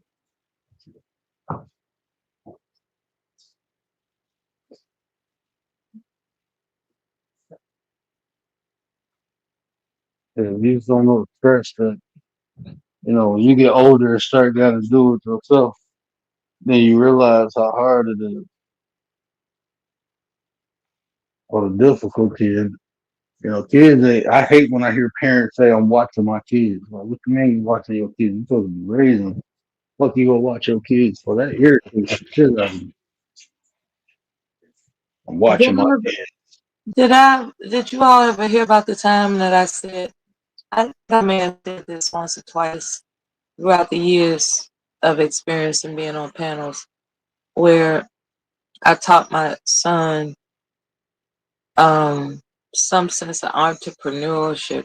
I don't know how to explain it, but the grocery store in our neighborhood was having a everything must go going out of business sale.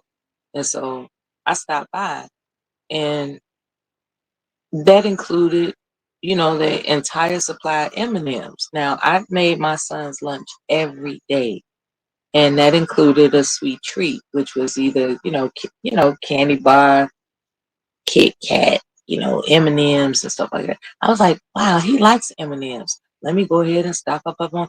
I'm looking at the expiration date to see just how many I should get. You know, that's gonna last for me to include that. As a part of his lunch bag, right? But it occurred to me that he had this video game habit, and every year he wanted a new video game console, and it was getting really expensive as time went on. And so by the time we got to this, the latest video game console, it was like about $400. And I was just like, look, man, that's a lot of money. I don't know what to tell you. Like, maybe this Christmas ain't going to be the lick for that, you know. But I didn't have the heart to tell him that. So I was trying to figure out if I was going to do it. And then while I'm there at this store looking at these M&Ms that usually go for $1 a pack, they selling them for 10 cents. And I'm like, if I gather up all these M&Ms, he could sell them and make the money to buy his video game for Christmas. So that's what I did. I bought the entire supply, and I said, damn, he can't just be walking around slinging M&Ms. So I looked at the display. I said, how much for the display? The man was like, you can have that. Everything must go. You can have that. I didn't even know they had a little milk cart underneath to keep it stable. It was a really cute little M&M display because I had it all worked out. I said, he's going to be positioned someplace where, he's going to be able to sell M&Ms. What I found out through research is that you can't just do that in the city of Chicago. You can't just do that. You have to have what's called a peddler's license. And I was like, ain't nobody trying to go through all that shit. So here it is, Christmas is coming. As Christmas is approaching, and I'm like, oh shit, what are we gonna do? It just so happens that, his grandfather owns a store in the mall. And I looked up that as long as you're under the covering of a corporation, you can solicit goods without a license. And so I asked, my father-in-law, I said, can we sit outside your store, and sell these M&Ms so he can get the game console he wants for Christmas? That's about $400. He was like, yeah, he can. Yeah, he should try to earn it for himself. And so the way I made it look was, I made it look like it was a charitable thing. I had the whole, background and everything, and it was really attractive. But because he's a male child, he thought it was silly, and he would be better off just walking through the mall asking people to buy M&Ms. So it wasn't too long before he came back, and he saw how successful me just sitting there and let the traffic come to me was doing. And I said, you're really good at money. Why don't you sit down and collect the money that I pass to you as people buy the M&Ms? And he was very agreeable to that, because see, I wasn't the type of person to say, see, you went out there being I did not push negativity on him. I encouraged the influence of, this is how you get people to come to you. I decorated the background in a way that made it look like this was a charitable circumstance, and it just so happens that it was near the exit. So if people, while they going through the mall around the holiday season, and they got to go out through that exit, those kids gonna be like, "Can I have some M&Ms? It's for a good cause," you know. And so they came to us. They came to us, but he didn't believe that was gonna work because I'm mama, right? Mama ain't cool, you know. Um, he thought it was pitiful that we was gonna be doing something like that. But what it demonstrated to him was, this is how you can make money. You take something, buy it, you buy something at a lower cost, you sell it at a markup, and that's how you make money. And I needed him to experience that demonstration in a legal, attractive way. And you know, his grandfather was very proud of him, because he just wrote him off for being lazy and just a video game addict and stuff like that. But I think, to this day, it has influenced his sense of character about the meaning of earning something, and how to orchestrate it, how to orchestrate earning something for what you want. So I like that, and other things. I would get Christian centered board games like the Full Armor of God. It was a board game, and so if he didn't learn any other scripture on the ever in his life, he learned that scripture about the full armor of God. So he can't say he's never been introduced to some type of morality. And you know, I, I'm I'm I just tried to. I remember his cousin stayed with us, and I saw that he was looking up porn on the computer, and I caught him. He was just like maybe a year older than my son. And I caught him. I said, "We don't watch smut in this house. We don't watch smut in this house." And I'm glad I caught the situation. I'm glad I just didn't, I heard my nephew in the office, and I could have just slept through it. Like, okay, he's visiting, he can do whatever he want to do. But I just got up to just see what he was doing. I thought he was playing video games, but it turns out, his 13-year-old butt was, looking at some salacious things, and um, my son, for whatever reason, he didn't get up to join them, um, which is cool, but that was just what I said all that to say, it's really interesting how people's children are different. Like, like that wasn't my son's thing. Like looking up, as far as I know, looking up porn and stuff, because I had parental controls. I could see everything that was happening on that computer. But my nephew, he was just looking for every freak of the week, every chance he could get. And I just believe he was too young to do that. And I said all that to say this. It's really funny how people make fun of a young man being a virgin, but don't make fun of a girl being a virgin. I think boys are entitled to their purity. I think it's very important for boys to experience purity. For whatever reason, the society is always pushing young boys to into just sexual exploits. you know like they shame boys for not having sex, Yeah, and like that's part I of think that's being a man crazy. or something.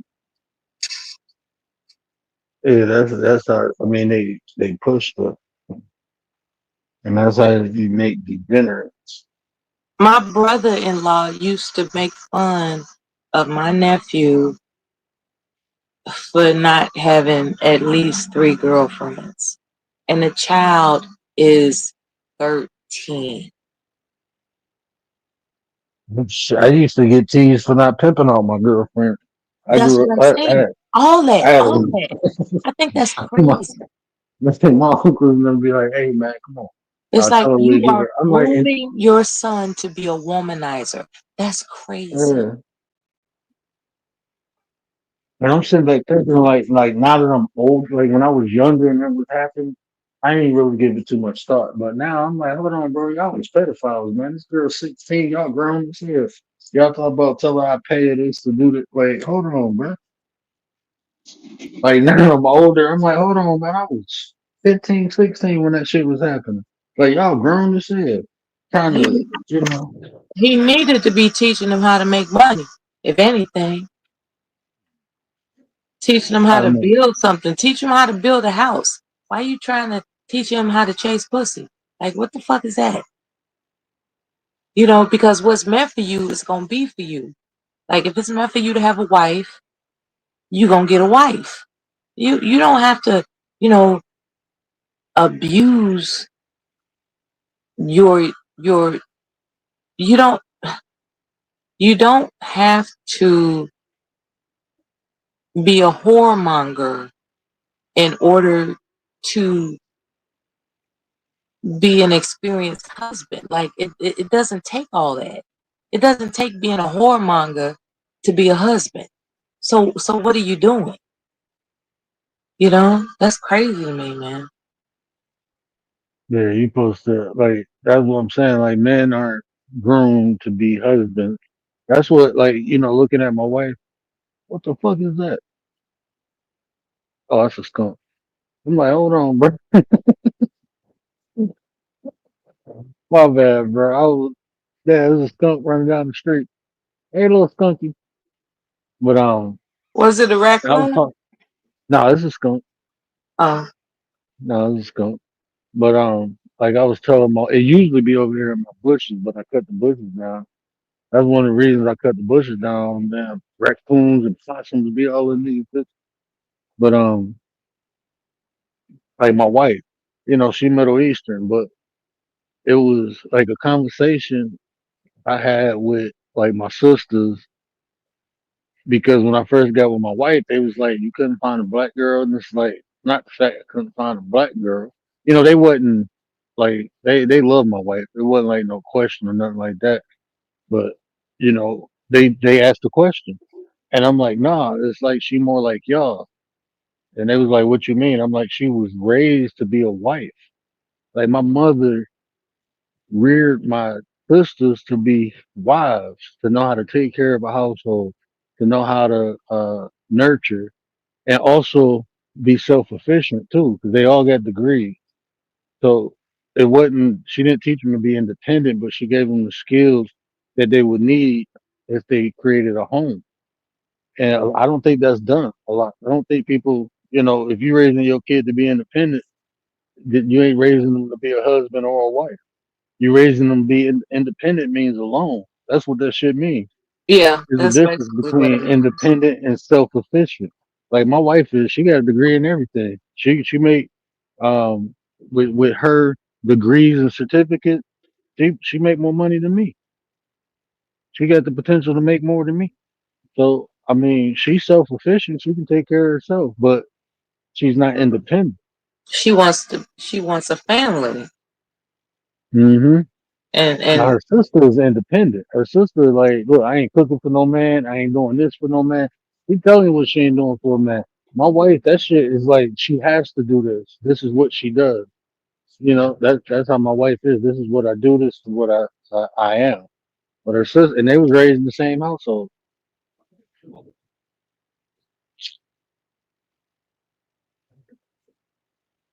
well, maybe they had different sets of peers.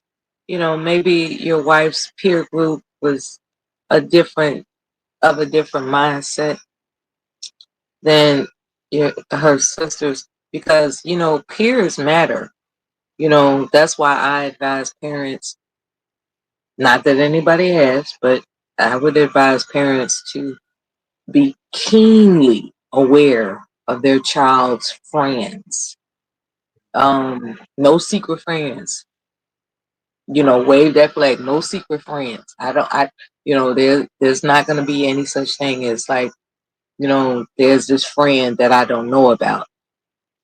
Not only am I going to be aware of your friends, I'm going to be aware of their family, and I have the approval or disapproval authority, because friends, your peers are a heck of an influence. You know, Next thing you know, they're doing stuff that they're They're trying to doing get a lot away in your with. household. Was a lot in And there. it doesn't have to be anything salacious or bad. Just little things, just little things that these friends are introducing them to, because they don't come from a family of the same values that you have. And that's why you have to know your child's friends. You have to be fully aware of those families that those friends come from, to evaluate whether or not you have the shared sense of morality and values. Because if you don't, it's going to somehow rub off on your child. I promise you. But what up, Speak? How's it going? Good, good. Hey, do you know Poetic? What's his name? Poetic Flacco? Did you used to deal with him? Poetic Flocko. I know who that is. Yeah. Oh, because I was this dude was talking about like he be lying or something, and he said speak easy, but I think he was. It might be another speakeasy on here Oh, because I didn't okay. see Yeah, it it. would have been somebody else. Yeah. Yeah,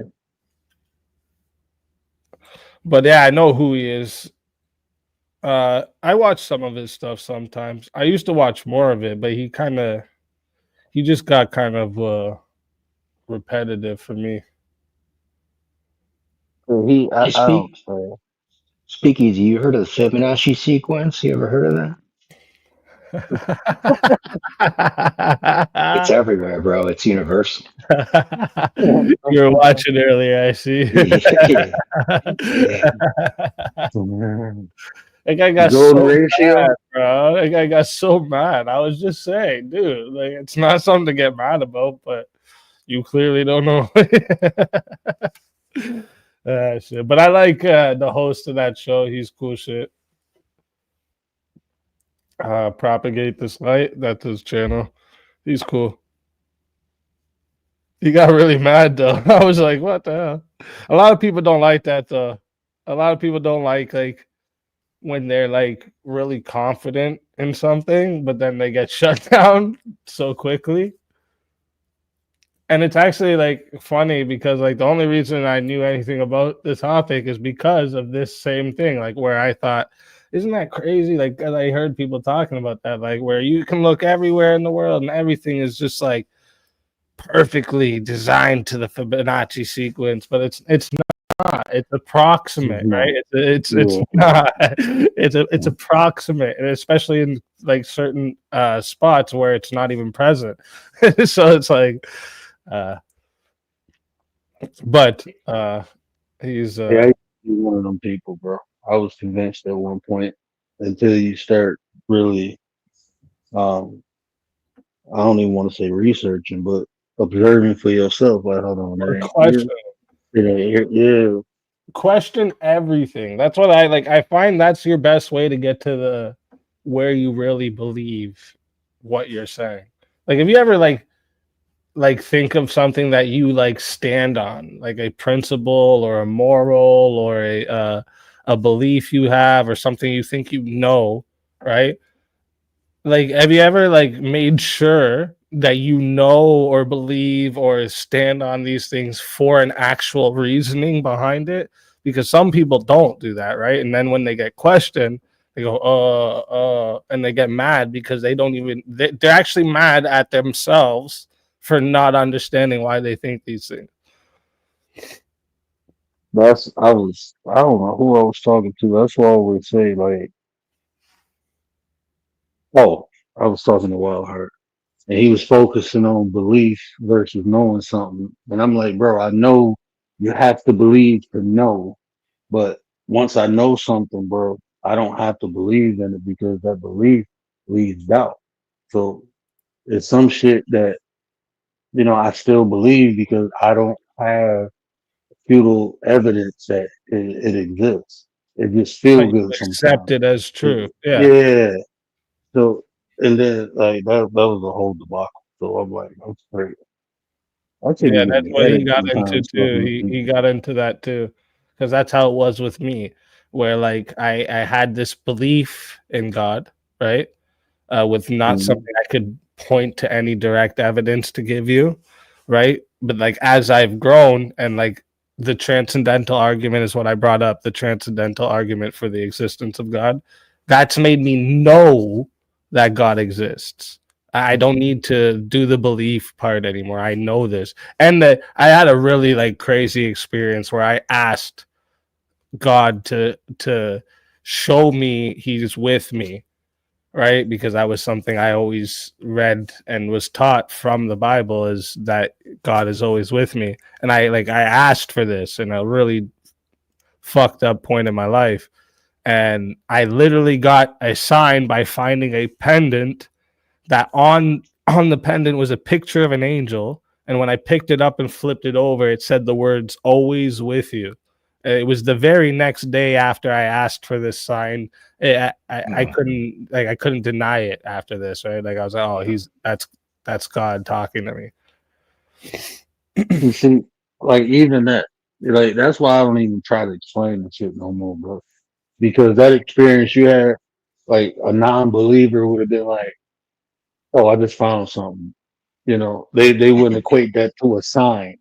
So when I tell people I know God, well, how you know and I don't know? Because you don't want to know. I guess I don't know. I'm not talking about you, bro. I'm talking about me. I just stopped explaining my experience, bro. 'Cause it was futile. It was like no point. People want to accept something. If it's true or false, they go accept it. That's just what they want. No matter how much proof you put in front of them, no matter if they experience it themselves, if they don't want to accept it, they ain't gonna accept Right. I liked the topic. I don't know. Did the woman jump off because I hopped on? it. Maybe. No, no. She was trying to get off. Like we Oh, were okay. saying, off for probably about a half an hour. I Oh, figured she, would drop off. No, we were just but talking. I liked You know, the topic you were talking about, is like how you were talking about how like your wife was raised to be a wife, like, and like hmm there's a lot of times that there's a influence that happens, and it's not always necessarily the parents, like that um the woman that was up here earlier, she brought up a good point about like friends, right? This is a big influence on children, especially in the younger ages, right? Because they want to be part of the in group. And I think another part of it is how our culture in a whole has like is more and more letting go of the idea of family being important, being a necessary thing for us to have fulfillment in life. Jim Carrey had a very good quote one time when he was receiving an award, and he's like, I've experienced all my dreams and happiness, and my one wish is that you could all experience your dreams and happiness too, so you could realize that or not dreams and happiness, sorry, dreams and what was dreams and riches, sorry. And he said, my only wish is that you could all experience your biggest dreams and riches as well, so you could know that that's not going to be your fullest fulfillment, the way that you fulfill your life as a human being. And like it's it makes sense. Like he was someone who had everything he could ever want, the richest person in the world, But Matthew Perry talked about it too, like how like when he got the show on Friends and he's like a big superstar and he could have whatever he wants, he would still go home at the end of the night and be like, like I don't have a wife here, I don't have kids here, like, I'm not happy, like every single time.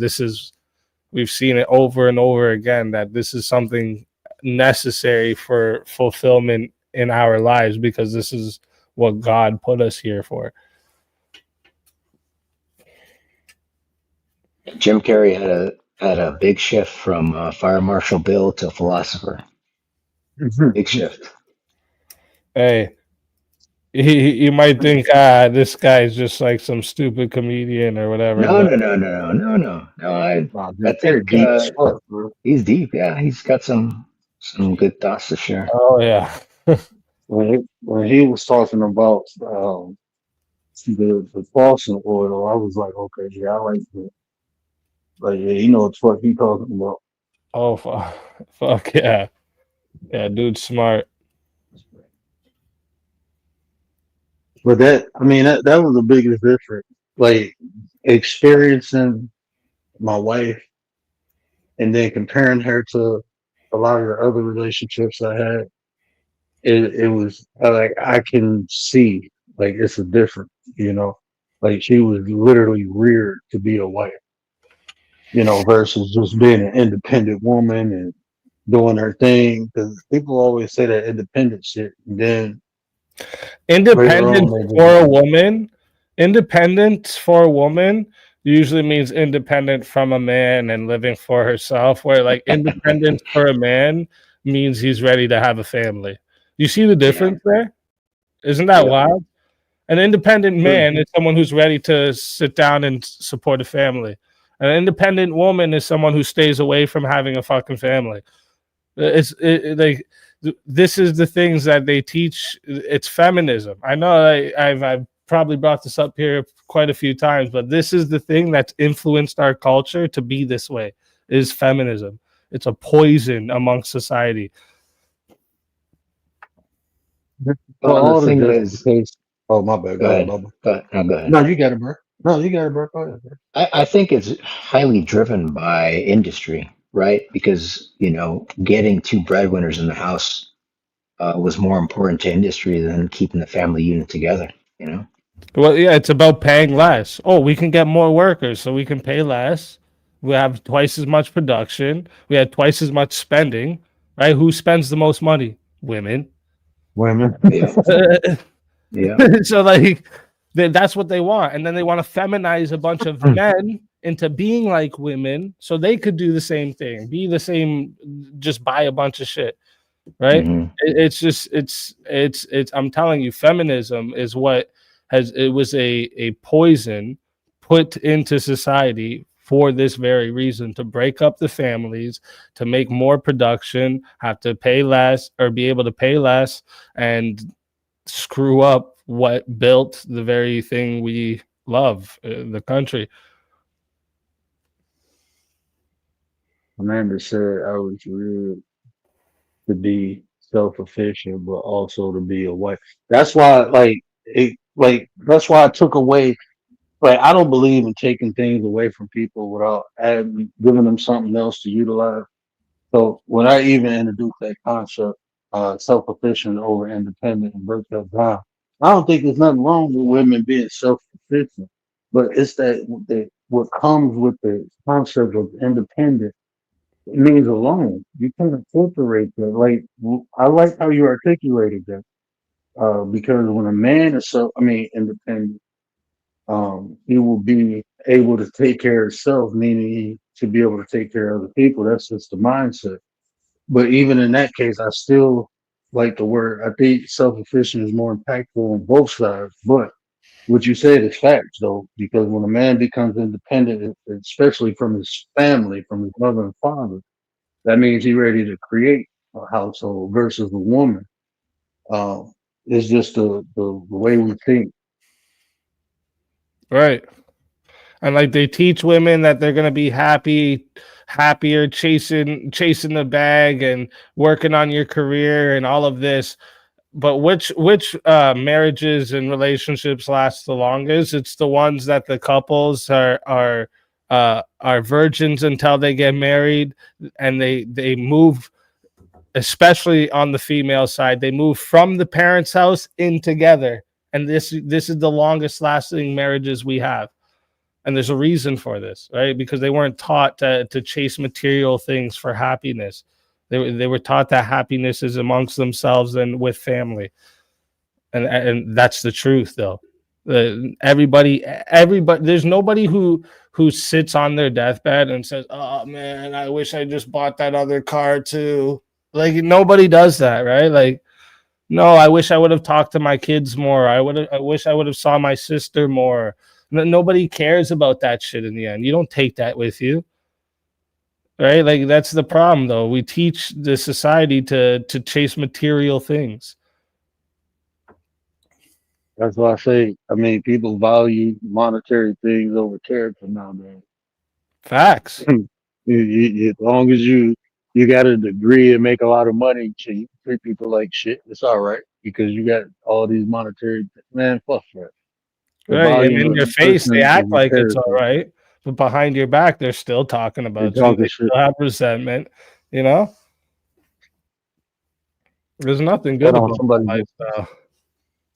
And like somebody I've hit the lived link. it. I used to be a straight DJ, and I was all about myself and getting the most money and having the coolest shit. And I realized that's goofy. And I'm happy I realized it as quick as I did, because there's people who just stay chasing that, and they go down that rabbit hole till it's no turning back. Is that Melody Of Yes, or course. the hello. super? How are you? Uh, Yeah. uh-oh. Okay, Mel. Look, we ain't talking about James ain't on the panel. We ain't talking about no SDs tonight. Okay. What? You lost me. Whatever we Last were time. talking about, I already forgot it. So, Okay. if anything, you're gonna make me want to talk about it. So, Mm, no, I'm straight. I'm good. yeah, No SDs tonight. I just No, what like up? I'm not coming in here to be disagreeable, but I think there is another perspective on this, and the perspective that like certain thing, like okay, I would agree that like uh putting your self worth into how much do I have is often a problem. If it genuinely brings you joy, then I can't tell you it's wrong, but you should perceive yourself as more than that, and I can get into that if you want. But I also think like if you own property, for example, that can be really important for having various opportunities. uh, versus somebody who lives in an apartment, you can just do a lot more. You can lease out that space to people who want to use it, and that can fund ideas you have and stuff like that. So there is an extent to which I think wealth gives happiness. I just don't think like infinite wealth would bring infinite happiness. I think that's ridiculous.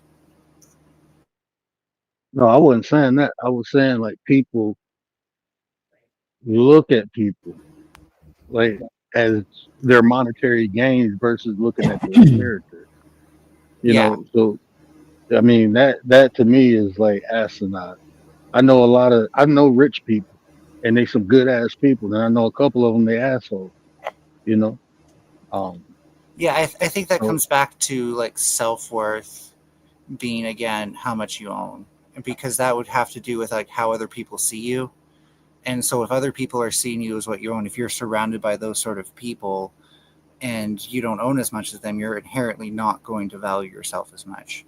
And so it's better to think of like, well, if I compare myself to someone who's disadvantaged, I'm actually very privileged. So I think it creates a matter of perspective, like the sort of people you surround yourself with. and even that's based on an individual level because shit, most of the people I know got way more than me, and I Yeah, don't like think anybody get you you gave know. one good reason to like have a home that you bought instead of renting, but there's like a lot of advantages to renting over buying, right? So like I just I don't understand why that would like equate to your happiness, right? When you rent, you don't have property taxes, there's lower insurance costs, you have a predictable budget every month. There's a lower upfront and monthly cost compared to mortgages. So like what do you mean? Like, it's easier to move, right? If you buy a house, you have to sell it, right? If you rent, you can just say bye. So what I mean is that, especially because of how our system values housing, you can get things like mortgages with a house. You can make changes to your house that suit your needs, which are often, not always, but often limited by renting. And you can't do the first part. You often can't mortgage an apartment. Yeah, yeah. Like I'm saying, there's advantages to both. So like I don't think those would like buying over renting would even like have any um connection with happiness. That's what I'm trying to say. Well, do you think like fulfilling your dreams might make you feel happier? Could, but that's again in most cases that we see time and time again, people don't go out wishing they became something. They usually think about family and stuff that they wish they had or seen more. I'm betting if you've ever went to a family member's funeral, the first thing you thought was I wish I seen them more, not I wish I got them things or I wish they bought me things, right? The Sure. material thing gets thrown away because it's what matters is the value of human beings. But I think that only tells us about one aspect of worth. And I think what people value when they're dying doesn't tell us about what's valuable while you're living. Because like if I still have 10 years to go, then how those 10 years go can be predicted by if I have like a car, so that way I can drive to work, or if I have to take public transport and walk and stuff like that, and how far that distance is and stuff. So I'm not saying it's just one thing. Like again, it doesn't just go up with wealth like a linear equation, but certainly you can overcome a lot of negative things by having the resources to address those problems. Yeah, but if I asked you right now, if you had to make a decision between two worlds that you could exist in, one is you have all the material things you could ever want, all the money, all of this, and then two, or sorry, and in this one, in number one, you have no family that likes you, that stays around you, no friends, none of that, or two, you're absolutely broke, you're struggling, but you have a lot of family and friends. Which life would you choose to live? Well, okay. I would say scenario two, just that way I can give you an answer, but there's nuance. So please indulge myself on this. I think, first of all, it depends heavily on how your family treats you. There can be very awful families and stuff like that. And I think people are happier by not letting them, bring them down and stuff like that. It depends if your parents were good to you, for example. Um, and for the first part, I only disagree with that because again, the infinite wealth thing doesn't translate to infinite happiness, and so I'm conceding that it obviously tapers off. There's Well, something like that I said, material things. So you could even say like you became the successful singer you wanted to be, or whatever it is, right? Like you got everything you could ever imagine materially, right? But you have no friends or family, not even mean ones, just none. But in the other one, you have you're struggling, you're broke, but you have some friends and family, and maybe some of them are mean, but some of them are nice, like sure, a realistic thing. So like you would choose the friends and family, right? yeah, and that Okay. even I agree that that gives value, and I'm not saying that's why I say it's a different perspective because they're not exactly exclusive of each other. But I don't think that just because someone values family at death, that doesn't make material possession valuable during life. I don't think they're exclusive either, right? Like I always think the saying is funny, like money can't buy happiness, but it's a good down payment. Like it's a funny saying, and it's kind of like I get what you're trying to say, but if we were to value one over the other, family is much more important than the wealth and material things, and I think you just demonstrated that. Well, assuming that like we can like I would agree if you can also find like another family, right? Like if you find a group of friends who fulfill that role of a family because again you can't really have your original family to fulfill that role. Not every parent is perfect. Then uh, you know, I think that that's valid, and I'd be more likely to agree. But sometimes people just take this to mean like, your biological blood family, and I've met many people who wouldn't No, just. family isn't determined by blood. Okay, well, I'm glad we agree. Again, I'm I not think trying. that, Go ahead. right? I was just going to say, I think that the reason a lot of people think money buys happiness is because being poor pretty much guarantees you to be miserable a lot of the time.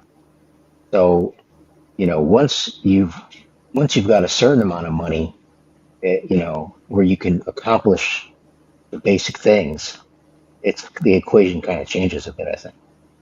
You know? Well, yeah, and even just like being able to provide education for your children, or if like anybody in your family's sick, being able to give stuff to them, it's way better to be able to do that, and probably feels really good to be able to help your family with things in their times of need.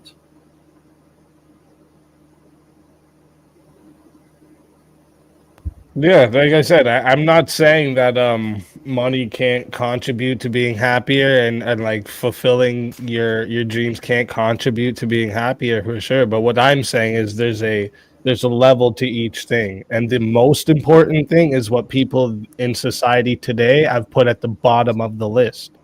And it's making people separate themselves from their family. People don't even know their neighbors anymore.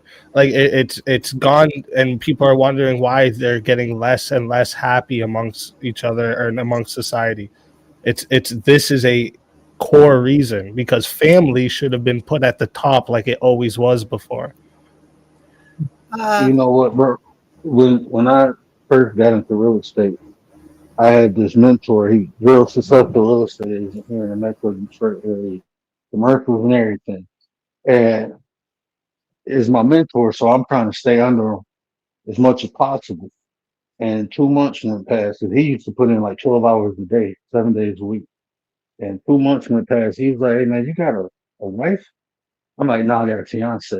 He was like, "Let me tell you one thing." He said, "You can make a lot of money doing this, but remember why you trying to make the money."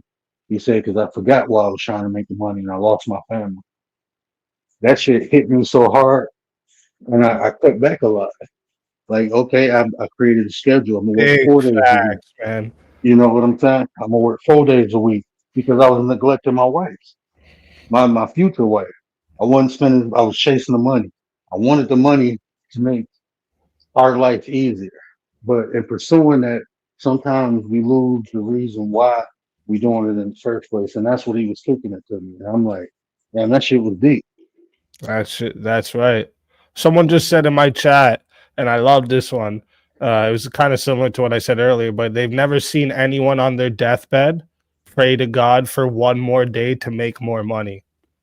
And And that's none of that shit go on with you, man. right. Uh, That's real, right? Like if you knew you were gonna die tomorrow, what are you gonna do? Go make money? Or you're gonna go see everyone you can.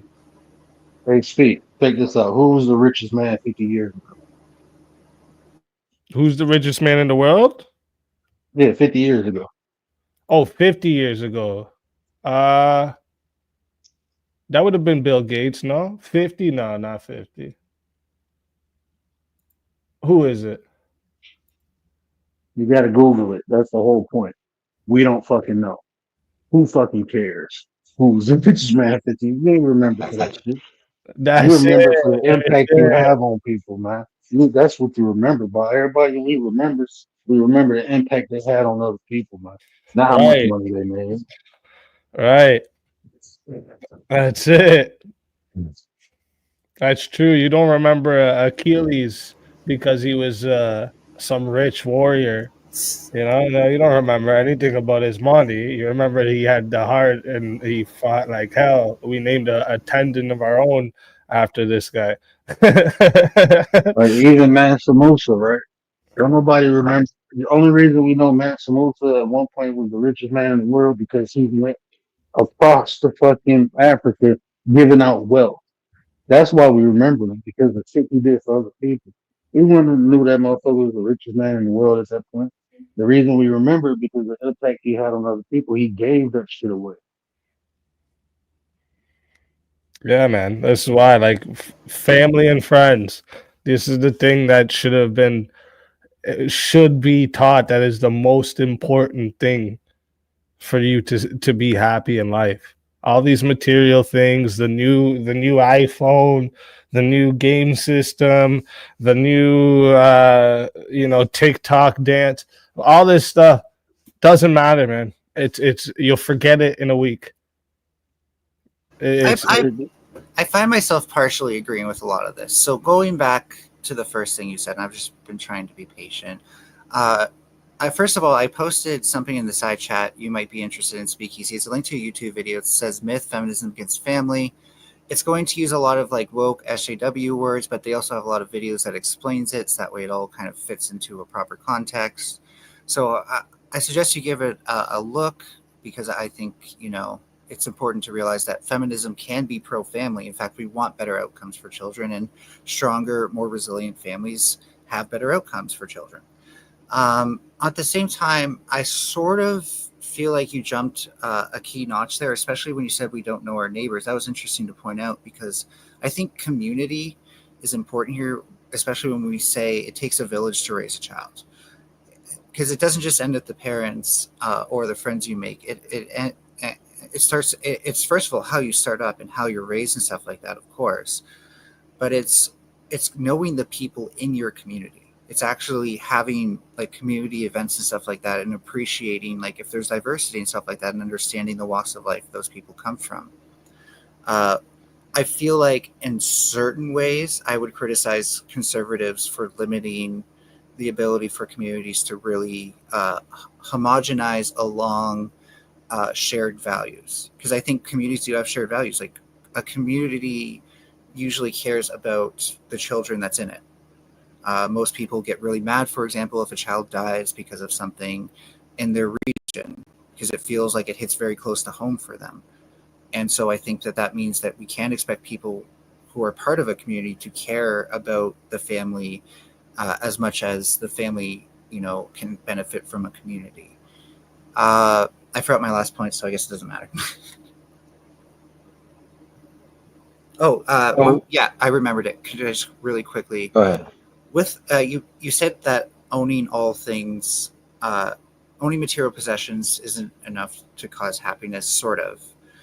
And again, I agree in like a maximalist way, but I'd also say like owning the newest game console could be really beneficial if like a lot of people online are going to like VR, and you socialize better online. I know that there's issues with socializing online right now and stuff like that, but if for example you do make friends online through VR and you have fulfilling relationships with those people, friendships, then I think that that would could be the same, not totally, but could be the same as an IRL thing. And so, gaming and certain technologies are a way to maintain friendships and stuff nowadays. We just kind of have to acknowledge that.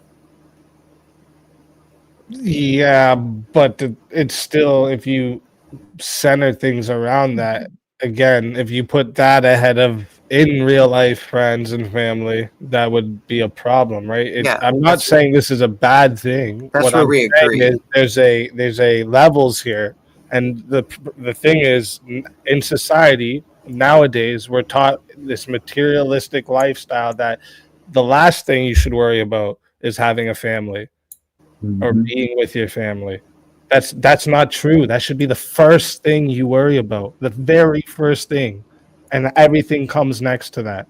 And like, I'm not saying that, yeah, a new system is cool, but the thing is, I have kids, and I see when they get a new thing, it's cool as hell for 2 weeks maybe, and then it's like, eh, like they Oh, don't that's care. big bro. Like, so you know what I mean? They don't care. They want to come and hang out with me and chill. That's more Right. important to them. So like that, this is what I'm just trying to say is that yes, material things can contribute to happiness, but the top priority should be family. And this is where we've gone wrong. Let Speakeasy. me add. I Hold on. Let me add this real quick, and then you can have it now. Sure. This is just my opinion, and this is how it makes sense to me. The material things is supposed to enhance the experience of life, not uh not You're create it. not supposed to substitute it. Yeah. The family. I mean, like, I think about my kids, like all the stuff I buy, man, is to enhance our family experience. That's what material. You get a nice car because, like for me, we get a nice car because there's more room for the kids. If we go camping, we can put. I'm Facts. not thinking about the sports car I did when I was single, and that had really no value. It depreciated. So even our understanding of material stuff, like basic understanding that majority of the people got, is asinine. That shit is supposed to be an asset. People can't even liquidate shit no more, bro. Like there's no portfolio, but you're You know. spending all this money on bullshit. Oh, sorry. I thought you're. I might be a bit of a Oh lag. no, you got it, you got it. Speakeasy. I do want to retract something I've said in the past that I think might have offended you, and uh, I I judged on superficial characteristics that you might not be a good parent. And when I got heated with Alicia, I said that more assertively than I honestly should have. Uh, in my defense, I wasn't trying to talk about your family. She brought up like, do you have kids and blah blah blah. So I was just being retaliatory. But what you said about your children coming to you um, and wanting to spend time with you has really made me reconsider that and how wrong I probably was for making such a superficial judgment. So I do take that back. I was just saying that to be inflammatory, and I don't actually think you're a bad parent. Assuming what you said is true, but I'm willing to accept it as. Well, I appreciate that. Yeah, that was dope, man. That was dope. Yeah. Wow. That's good. I, So, Lava, where you at? I'm right here. So I got. Are you done, Melanie? Or you got something else? Yeah, no, I was just going to say, I think this discussion has made me at least believe you want to be a good parent. So, I'm glad that, we were able to cool off a bit and have more level headed discussions. So that way I could shatter my own biases, just to be clear. I did also want to point out, yeah, I agree with you in the sense that we can't maximize any of this. To the extent, like, if you have a large family, maybe you want to be somewhat rich, but um, yeah, I think there's an extent to which things just become hoarding, essentially, right? And hoarding is just generally considered unhealthy, but somehow we let somebody who collects like a bunch, like all the Pokemon merch, and thinks that they're the number one Poke fan, uh, get away with that, and that's not hoarding because they organize it nicely in their shelves, and nobody's like, but are you really happy? Because you're just Right. living until the next merch comes out and stuff like that. Do you really think you're going to not regret that by the time that you die, given that you could have traveled, given that you could have done all these things with that sort of money that you undoubtedly worked hard for? Like, I respect those people's commitment to those things, that's for sure.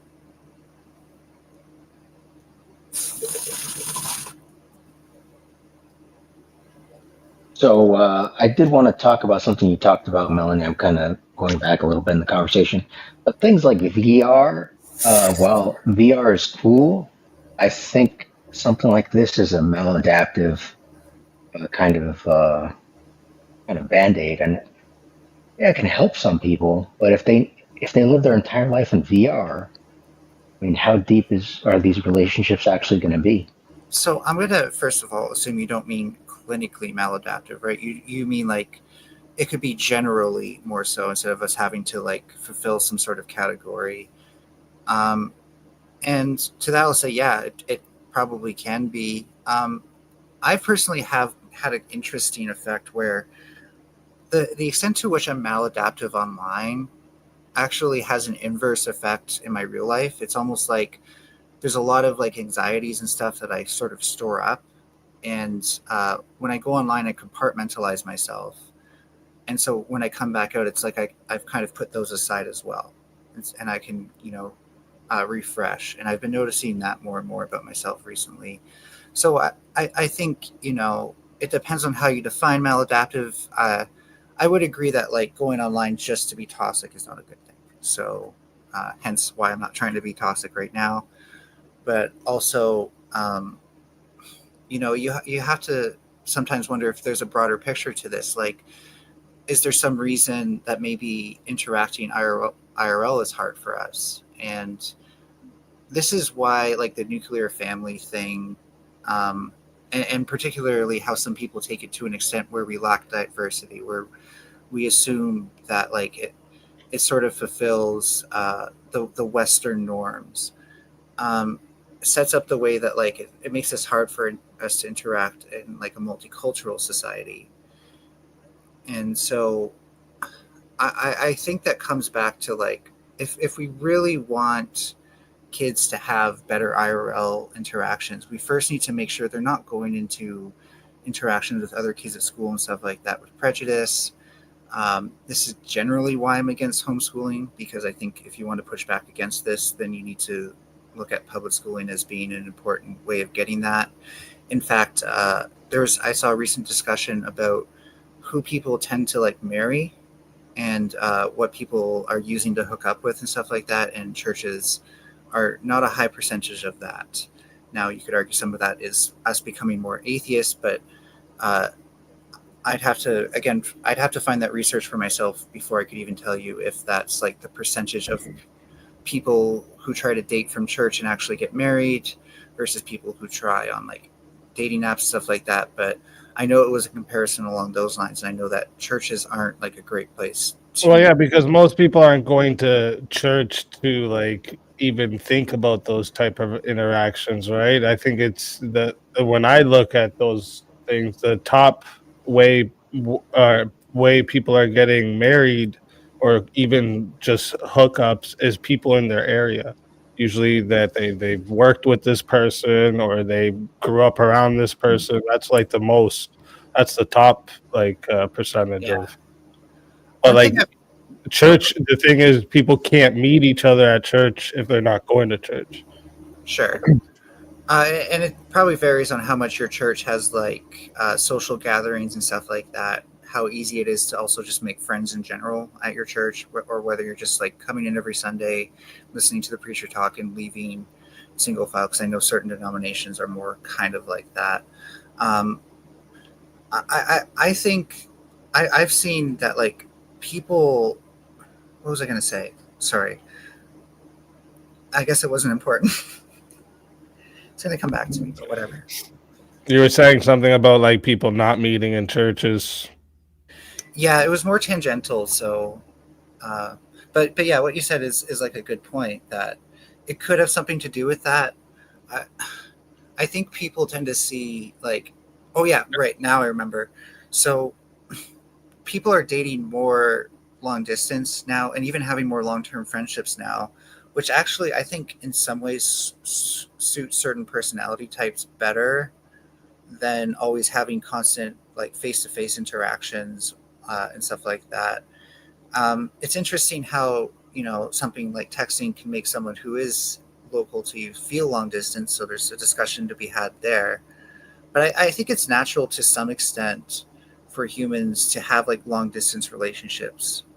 Um, and so it's I uh, think I don't think people it's a who bad have thing. these, well, the majority of them, anyways, is a result of like what would happen back in the day before the internet. It's like there's somebody either builds a bad reputation in their town or they just don't like their town and the people of their town, so they travel a town or two over to find a wife in somewhere else where it's not, all the people they know of. So I think that's what you're seeing when you see these people that are dating more in the long distance. But like, I, I mean, maybe I have to go look at it again. But the last time I checked was that like the most marriages happen out of people within your vicinity.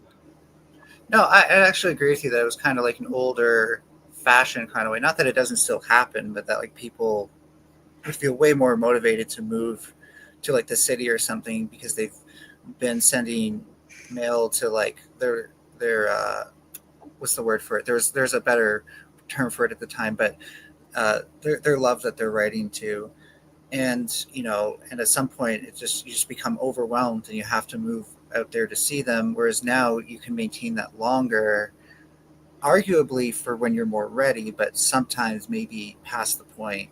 where that love is still there. So there's some interesting stuff to be navigated there, but I'm not doomeristic about it in terms of like human relationships. I think we can find healthier ways to do these things instead of Yeah, needing. I think we need to build more IRL connections rather than less, though, because that's the thing. There's a big difference in like us talking here and if we were in face to face, right? There's a trust level that'll build within face to face, right? People tend to have a different respect level with each other face to face because there's actual Sure. accountability involved, right? So like and then you also have to learn social cues, right? Like this is something that we need like as human beings, like to understand to read somebody. You're not only listening to their voices when they talk to you. There's all the other things you're seeing normally, but a lot of this is what I've noticed. A lot of the people online that spend most of their time with interactions online is it's hard to actually interact with them sometimes because they just don't have the everything else that comes with it. I was Yeah. about to say that too. I think, a lot of, I mean, I just kept hearing Mel, say relate. I'm a proponent of, I believe people can develop relationships online. I just think this whole social media online thing took a lot of substance from relationships, or our understanding is more microwave now. Like people, you don't take that time to actually build the foundation Yeah, of a things can feel rapid relationship. fire almost. Like, Yeah, yeah. So I mean, but I do agree that you can. It just take time. Like me and Gary, we talk on here, but we also talk in real life, and that's a step. First, it was just communicating through YouTube when we go live, but then we get comfortable with each other where we have conversations offline. And I think that, just that process, I still use the same process if I met you in real life. I don't be so quick to say somebody my friend or we in some type of fucking relationship. Like I don't know motherfuckers. People crazy as fuck and can hide it well online. But in real life, you see that. You see how they not only interact with you, but other people. So, I mean, okay, and sorry to do this again and hijack the conversation, but Are You Crazy made like a half good point about. I had to think about it, so that's why I'm saying half good, but about like I should also apologize to Alicia.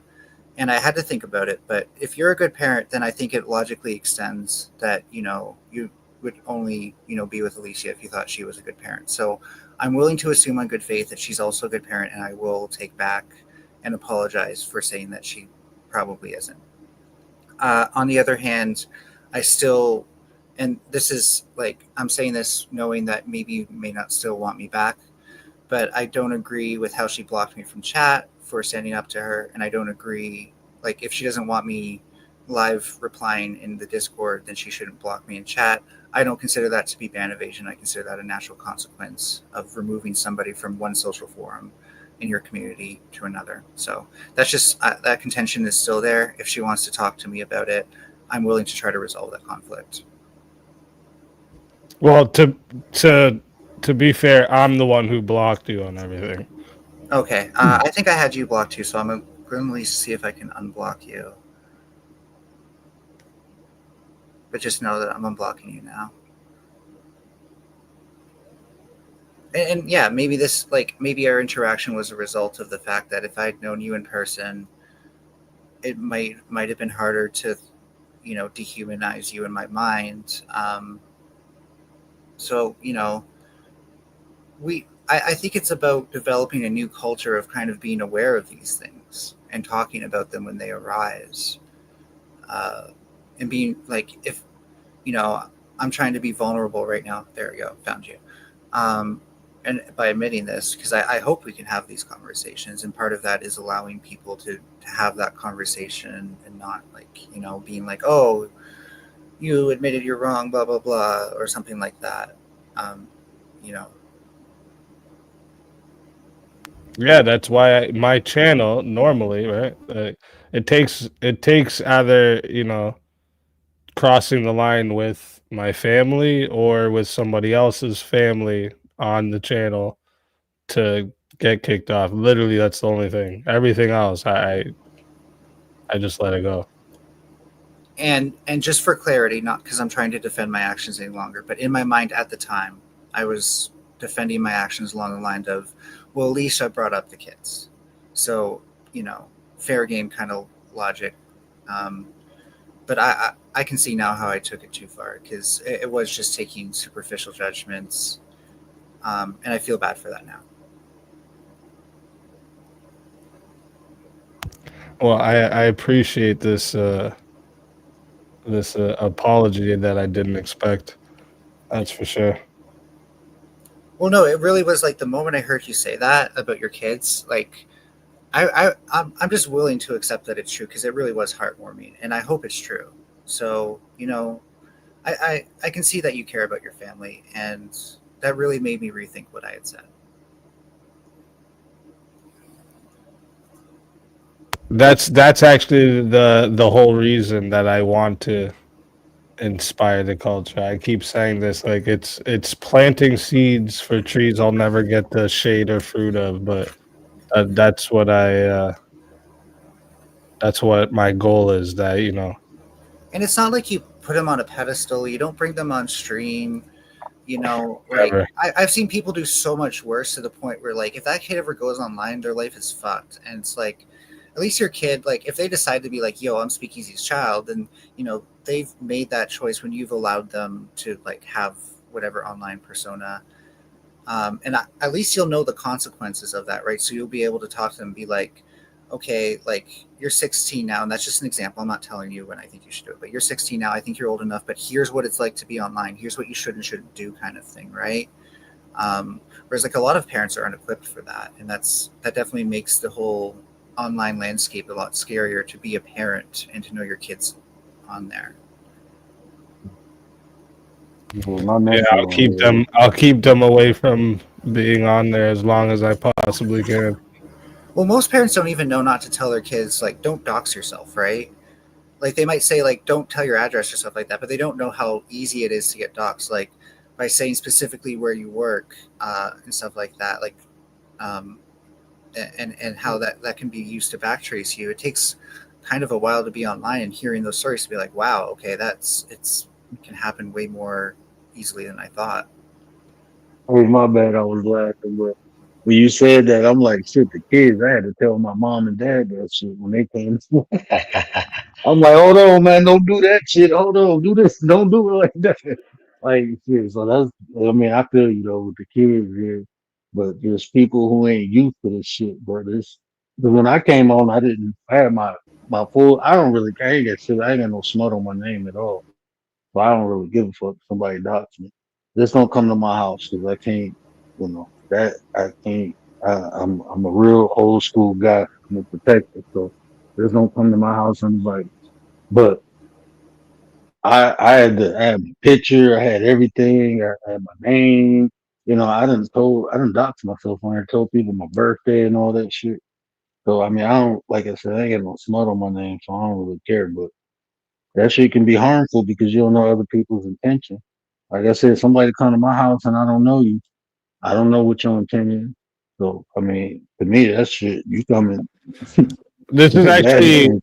this is actually one of the things I used to brag about Canada's system being a little bit better in this sense than America's, because in Canada, you like because like in America, I can just search up your first and last name and find out most of everything about you. Where in Canada, you can't. You need my permission to do that, right? So that's Oh, one thing I've always said. Like America should adopt this system. Like, why does everybody have the right to know everything about you? That's so stupid. Like, I don't get it. well, aside from, there's one exception, the Yellow Pages is still online. Yeah, but there's even with the yellow pages, it doesn't give you addresses and nothing like that anymore, where Oh, it it, used it to. does. I had to find my grandpa because I forgot his address and I was trying to send him something. But here in America, Uh, man, you can pay $1.99 a month and you have access to all people fucking public records and shit like that. Like Yeah, that's what I mean. Like you can look up their criminal That's record, you can look up all yeah. this stuff, and it's like, why? Well, why? What Like is that? all That's these like ridiculous. even like to what they consider public record. Like I seen somebody on here look up somebody's shit live and it had their damn social security number. I'm like, this shit crazy. I forgot what document it was, but they online showing somebody's social. I'm like, that shit crazy, man. So before the warm feelings have dissipated, while I disagree with Mel on a lot of topics, I think that a lot of people the in your on your show, Speakeasy, I think a lot of people, I think it would help your bottom line. Let's just put it that way. So, can Melanie be unbanned from VK? That's the question I have. My wife is asleep right now, right? Yeah. So, I would have to see how my wife feels about this situation. Even though she's not the one who did the banning, I'm Mhm. still gonna I'm still gonna see how my wife feels about that before I make that decision. And regarding what I said before about you fighting her battles, that's to the wayside now. If I only want you to do that if you want to do it. So no hard feelings if you don't. Hey, what up, bro? Appreciate you, bro. Appreciate you. So, all right, that's good. That's good. I like to see blood on a VK. That's what I like about it. So, I think Melanie brings the blood one way or another. I think you're just trying to. So, are you just trying to say unban Melanie so I can kick Melanie off of VK? Yes, some name changes, all that good stuff. Yeah, I am money. Like that's been kind of how I've been marketing myself. And like I said, there is one. You can show Alicia this VOD. The word, are the VODs available or is that members only? I forgot. Like mine, yeah, mine are Oh, okay, available. you're live right now, right? Yeah. Yeah. So you can show her this and note that there is like it's an apology for the thing that I also apologize to you for. I still wish she hadn't overstepped her moderation. But if she wants to talk to me about that, or if she can just let that go, then I'm happy to let it go for now. And then we can maybe I'll be more. Maybe I'll try to talk to her more directly if I feel like that happens again. Yeah, see, this is where I disagree, right? There wasn't an overstep of moderation. You were ahead, Melanie. You were ahead. I advocated for you. You were Okay. the conversation was started. You should have quit while you were Well, ahead. no, there's still a conversation to be had. I don't recall what I got banned for, but I do recall thinking that I hadn't said anything that was worth being banned for at the time. So if you remember and you can refresh my memory for why I was banned from your YouTube chat specifically, that's what I'm talking about because that was why I was in Discord. Um, then sure. I'm actually pretty sure one of the other mods had fully banned you from the chat for like a 24 hour or something because you were going at my wife, and then in Okay. the Discord, I seen it was all continued in there, so I just decided, all right, we're just gonna do a full out ban because Well, it if was that's the a case, boundary I keep. sure. If that's the case, I still disagree with that, but then obviously my disagreement isn't so much directed at Alicia.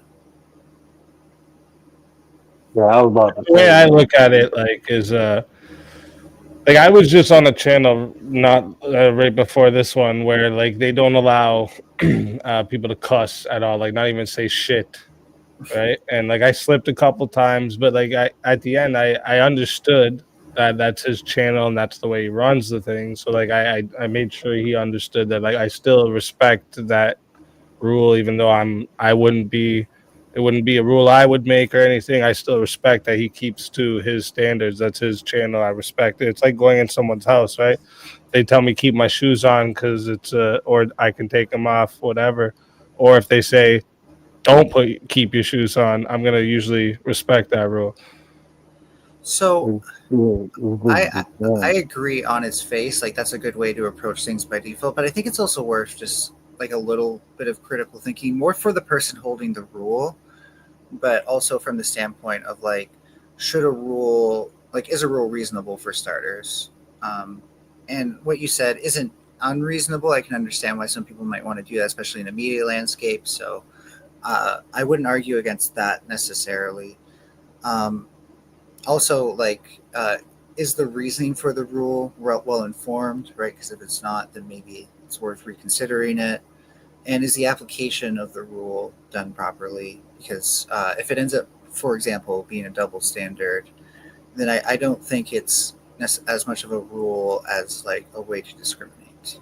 But again, like I said, it's good to approach these things by default with like the person who makes the rules is worth respecting because of the work they put into their show. I was about to say Yeah, that. and that rule is like for everybody. Like nobody can come across that rule. I don't let it slide for nobody. Like it doesn't even have to be only about my family or my kids. It's anybody's kids or family. They're off limits because this is just to me this this is a low blow that you're not affecting only that person anymore, and you're trying to bring all these innocent people into it, and I'm not for it. And like, if other people want to do that on their channels, that's cool, I guess, but I don't respect it. Okay, I think I agree. Doesn't make what I did right because two wrongs don't make a right. I do feel like I need to point out that asking me if I have kids is also kind of a low blow, especially when Lisa, I'm pretty sure already knew the answer. But again, I'm not saying that makes anything I did right. So if if if Alicia wants to apologize for that, that would help me feel better. But I'm not taking it too personally because again, that's just for full clarity. That's the only reason I felt justified in making the statements I did because that's how it was brought up. I mean, I'd have to go look at the screenshots, but I'm pretty sure you said something about me and my parenting first, and then she asked if you had kids. Okay, if I said something about your parenting, I don't think that's the same as kids, but I'll just take it as I crossed the line. Just that way we can find a resolution to this because I think that's more important. And I won't cross that line again just because I know that it bothers you now.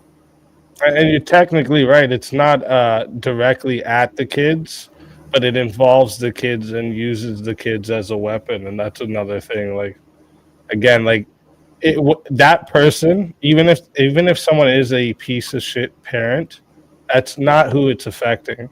They're not going to be affected by you saying that online. But if their kid sees that, that kid's going to be affected by that. So I don't think that shit's cool. Okay, maybe I should have considered that. If you want to send me the screenshot so I can uh, reflect from it, just so I can make sure I don't say those things specifically again. It's just because I don't remember if I have them, and it would be better to maybe help me not feel like maybe Elisa's like still a little bit of against me because I'm trans because of some of this. But again, I'm willing to put all of this past me is the key thing. I understand that I overstepped a boundary with my statements about you and Alicia one way or another, right? So like I said, two wrongs don't make a right. So everything else I'm saying is just, you know, peanuts as far as I'm concerned. And what matters at the end of the day is finding a resolution. Because I ultimately fucked up way worse. That makes you guys feel better.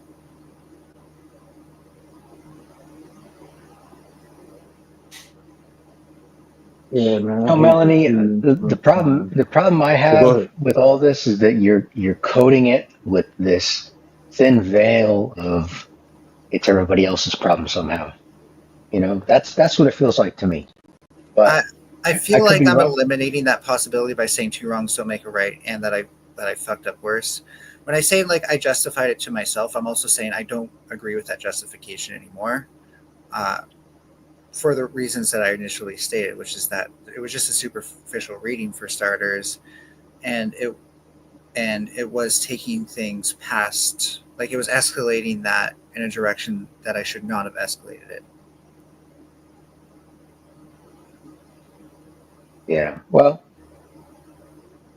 it seems simple to me, As somebody that hasn't been involved with this altercation, just don't bring up other people that aren't involved in the discussion. It's that simple. I mean, you don't even have to put the word family in there. Just anything. You're talking to one person, you address the person. That's it, right? Well, okay. Outside of this incident, just to be clear, I'm putting that aside to talk about. I think sometimes it can give people mixed messages when you're also talk when you're always talking about your kids. That's not a criticism of Speakeasy or Elisa, to be clear. I'm putting that aside. But I have seen people like the people who I was talking about who grandstand their children, put them on camera and stuff like that. And I've a great example would have been like the Thorpes, if you know who that is. If you don't, good for you. They're terrible people.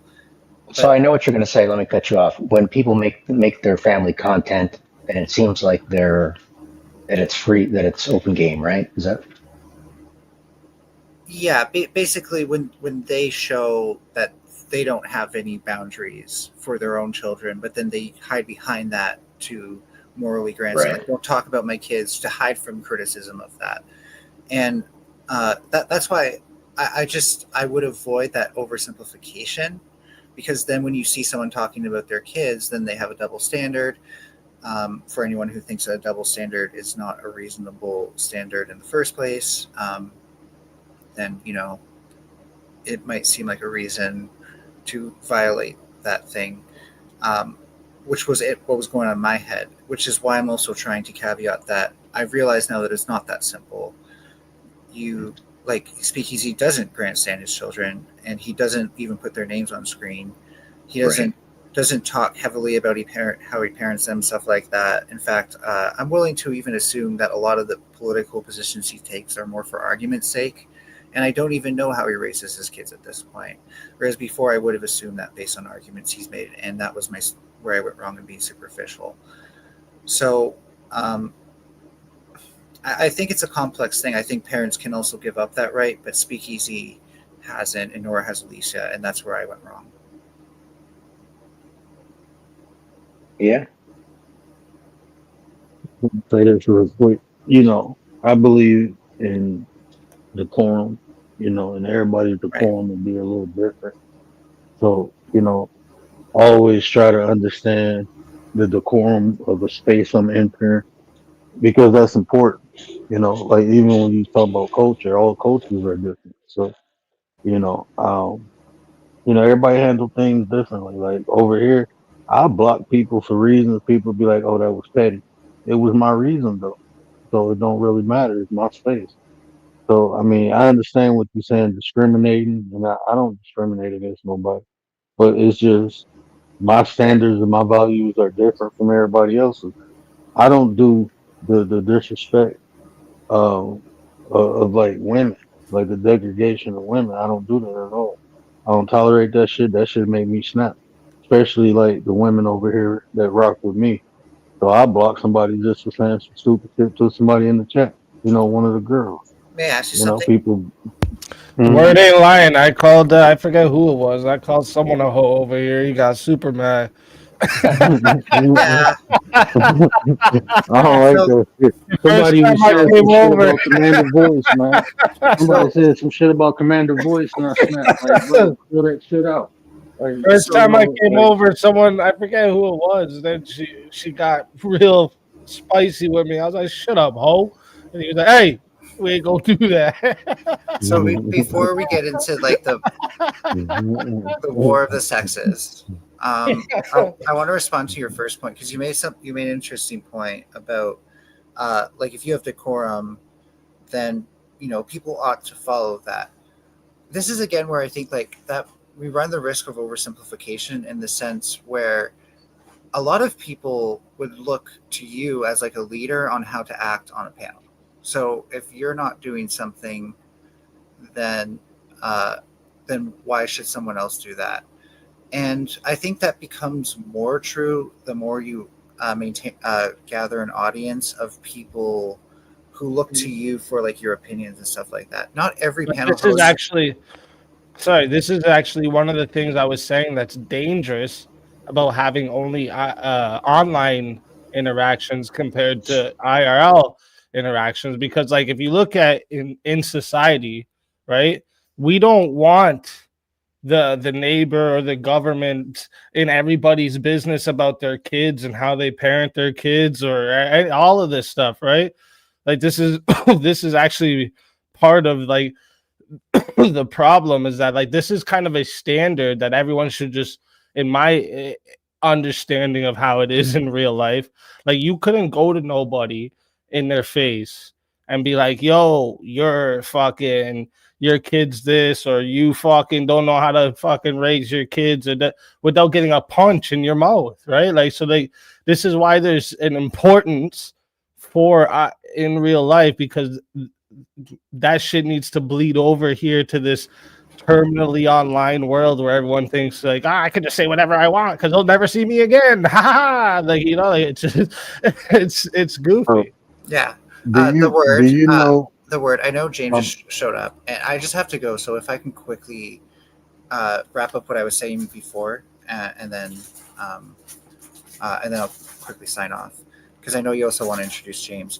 All I was trying to get to is that I think respect is a two-way street, and this segues into, a man can never disrespect a woman because I think women can be unlikable. Women have to earn respect, and women can lose that respect in men. But there are definitely certain ways that men shouldn't show disrespect. So again, there's nuance to it. I agree on some levels, but I'd actually mostly disagree on that part, aside from certain things. Anyways, I've had a great discussion. Sorry, James, by the way, I love talking to you, but I'm tapping out now. Speak easy. I'm glad we got to talk more. And Baba didn't get to say much. And the word, as usual, thank you for having me. oh, for sure, for sure. And I know you about to jump down, but you go ahead. I'm gonna just add on to that what you just said. I do the same thing. Like I ain't about to let no female come in here and go off on no dudes, nigga. Like I ain't gonna do that neither. It's just that's how I naturally am. Like, I'm a protector of women. That's just how I am, in real life. So I'm like that on here too, you know. So and I just encounter more disrespectful men than women. That's just what been around me online. But I feel the same way. If a female was going off on a dude, I'd be like, man, chill that shit out. Because I mean, I what you expect? I mean, you expect motherfucker to, I snap back on understand you. I understand being a protector of women for sure. I just don't accept taking accountability for them. So like if a woman's going off and then the man goes back off on her, that was your fault. What are you doing? Right? Like that's not a like. I think this is a problem, especially in today's world. If we do this for women, because women live in a society already where they have everything equal with men and some, right? They have more rights than men. I can talk about just birth rights right away. Men have no say when it comes to this, right? So like, but we're also protecting them in situations where they've put Put they themselves self up. Yeah. right, so like I think that causes harm more than it does good, because like I'm with you, right? Like I'm not gonna like sit there and watch some dudes do some crazy shit to women or even act foul to them for no reason or anything. But like if some chick's going off and like the dude goes back off on her, well, yeah, like what are you doing? Like go off on females like that and you guys can figure that out with each other, you know what I mean? Like, don't do that with men, right? Like that's not good things.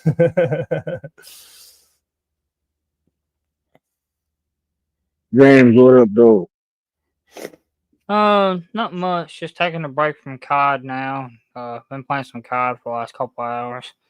Jeez, couple hours. Yeah, a couple hours.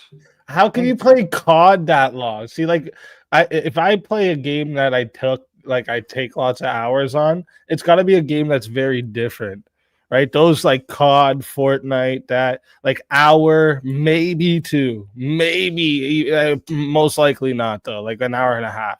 I'm already like, okay, this is boring, you know.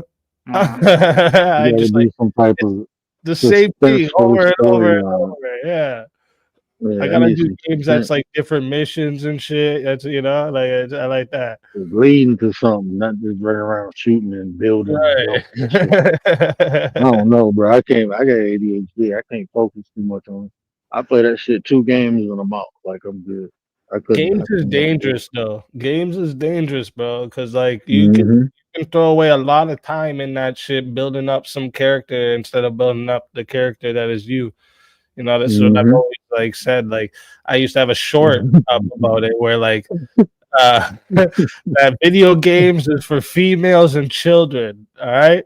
You men shouldn't be playing video games until you're set. Okay. Build your character before you build some character on fucking GTA. All Bro, man, right. do you know I found myself one?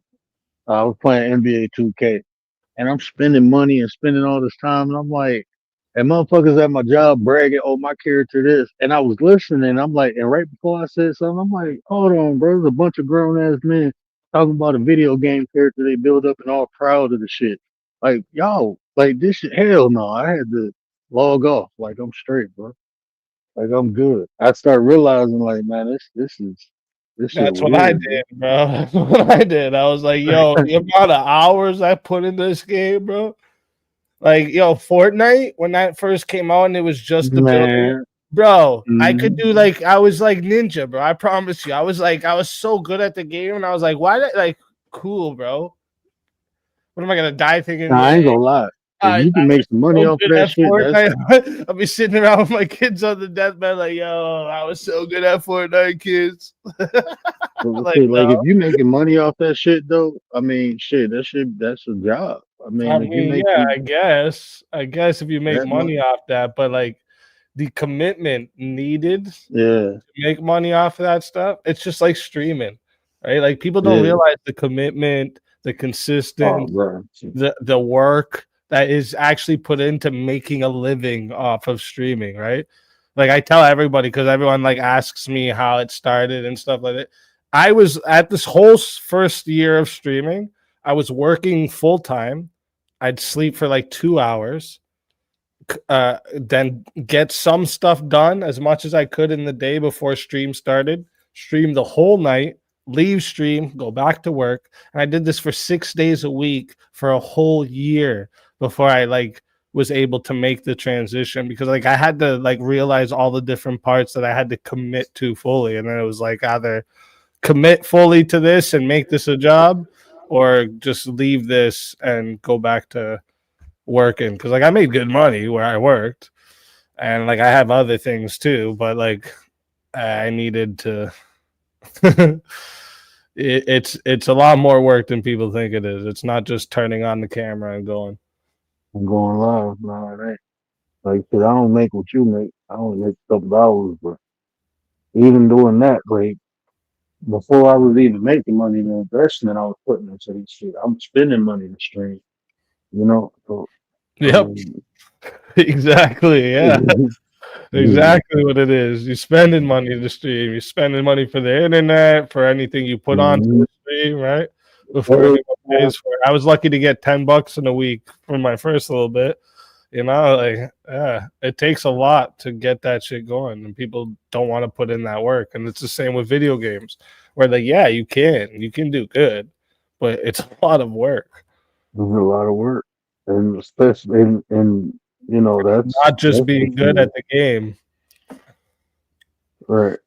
That's the There's like people who stream my, that aren't really good at video games, and they just stream video games, but because of all the work they put in, they're making money. Not even hmm being good. They're But just fun, you know entertaining. how many when I was playing 2K, you know how many people used to cash at me, and I'm like, damn, why they cash apping? Because it was like my personality. I didn't even know they were streaming. I'm just sitting on there talking shit, playing the game, and they was making money off of me talking shit. Like I didn't even Exactly. know that shit, bro. Yeah, Like damn, they was I've like, seen that shit all the time where they go into different like there's this one guy I watch all his shorts. He does like a voice changer of like a kid's voice and he goes and like trolls all these different teams he goes on in Call of Duty. And it's funny as hell, dude. Like I'm mm, not paying attention to his playing whatsoever. Like he's just funny as hell, trolling them with the mm. little kid voice. Like, that shit's funny. Yeah, I know Bro, they was channels that paying. do that. Oh, go They'll ahead, troll Dan. people. You I got know channels that do that where they'll troll people and stuff. And God, they're so hilarious, man. Yeah, man. Like you have to add something, especially with the like how many people stream video games. You got to Yeah. stand it. out, right? It's work, bro. It's work. People think like, oh, if I'm just good at the game, and I just, or if I just say, if I just do it every day, like, well, no, you got to put more into that, right? That's an important part. Like, that's the one thing I keep telling everybody: consistency, dude. That's the way I was able to grow quickly and like make it into something. It's consistency. You have to stay on that shit, right? Yeah. Like, actually, for the last little bit, because I've been getting different things in order and whatnot, I've been streaming like 3 days a week. But like this week, we started back up on the 5 day a week stream because like that's what I was doing. I was doing 6 days a week. Then I went to seven when I went full into the streaming. And then I toned it back down to six, and then toned it to five, and then stayed at five for a while. Hey, so Speakeasy, I'm going to change subjects completely. I talked to you like a month or two ago about Kanye, and you were still writing for him back then. But now with the latest developments, with the latest tweets, are you still writing for Kanye or what? Well, what do you mean by riding for Kanye? What do you mean by Well, that? I mean, He has a. I was pointing out that even with all the fucked up shit that Kanye does, he has a point to it usually. oh yeah, Usually, yeah. yeah, yeah. But So what you still support him? Did you saw the tweets, right? with the like? Well, it With his depends which cousin, ones. There's been with so his many. cousin, his cousin. Maybe not. Oh no, what are you Bro, we laughing ain't at, talking about Chris? no SDs tonight, bro. We ain't I talking gotta about come no back to the SDs. SDs, man. I gotta come back to the SDs.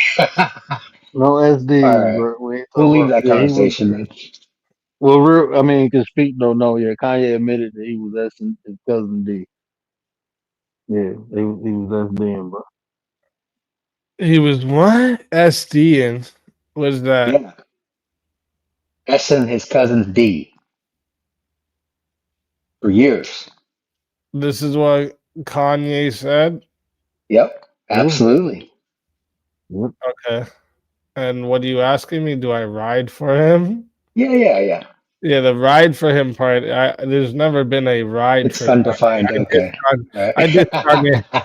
I diss Kanye all the time, but I didn't say anything that like I was saying that he has a artistic genius usually to the way he does things. Yeah. Right? All this other goofy shit is um is for attention. That's what he's doing, right? Hmm. Like this is all like a attention grab, and you know he's seems to be doing what his goal is. True. So what's next week's or this week's topic for your VK? What do you mean? Oh, you mean the theme? Yeah, yeah. Theme. I only release it on Wednesday. Oh, okay. I'm not part of your Discord, so I'm not aware of your schedule. So Oh, okay. Yeah, Wednesday I release it. gotcha.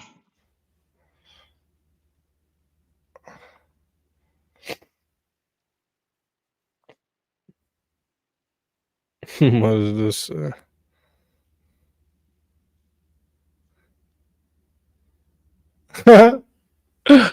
Thanks for the $10 cash app.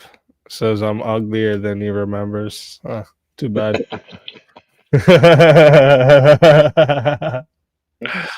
Ah, shit. That's funny.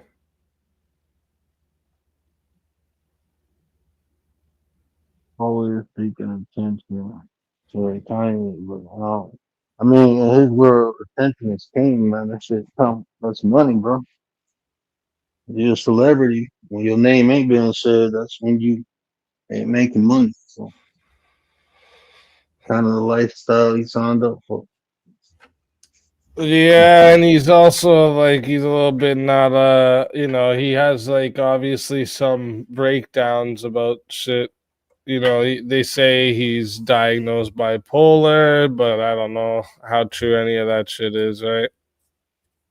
But all I know is he does have these seeming to be, especially like ever since dude got in the car accident and smashed his head.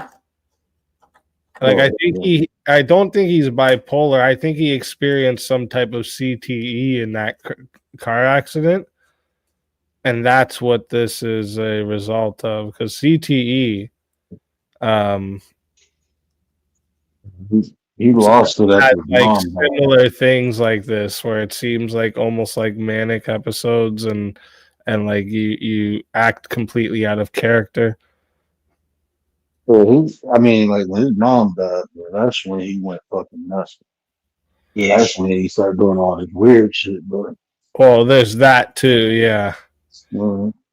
But I think like I noticed the like god complex thing and him really like going outside of the fucking spectrum. I noticed this like right from when he got in the car accident and hit his head. Got himself good, I think. It's all it takes. It takes one good rattle of the brain. That's why football, like a lot of them, um, a lot of those football players walk away with damage. A lot of them.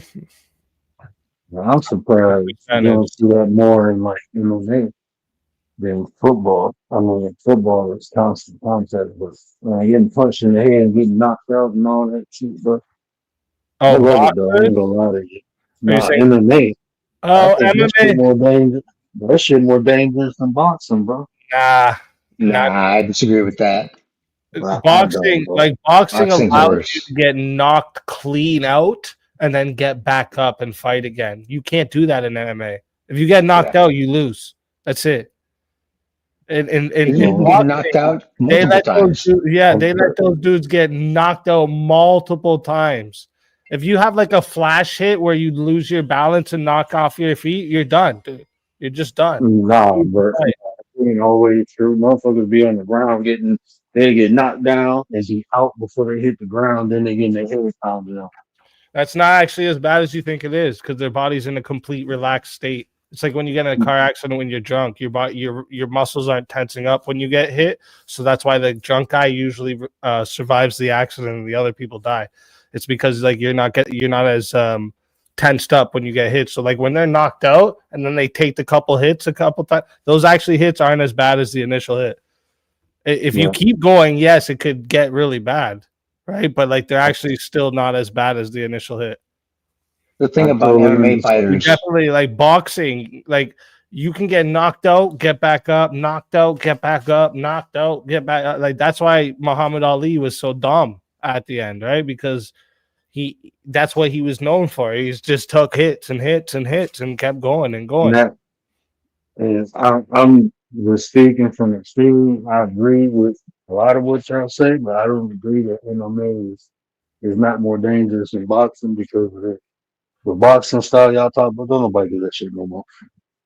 They don't do that. I mean, they don't fight like that no more. MMA, bro, there's a difference between taking a punch from an 8 ounce glove than getting hit with an elbow or a knee. Even being oh choked out. yeah, yeah, for sure. Even being choked out, bro. What do you I'm mean they telling don't you, do bro. that no more? I don't understand what you're Well, saying. what he's saying is I that mean, boxing is not it's as how, not like it used to be, like where there's nah, it knockouts all ain't the nothing like time. that.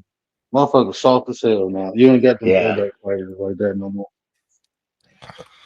Man, there's very few fighters that I mean, the last time we seen something like that was Deontay Wilder.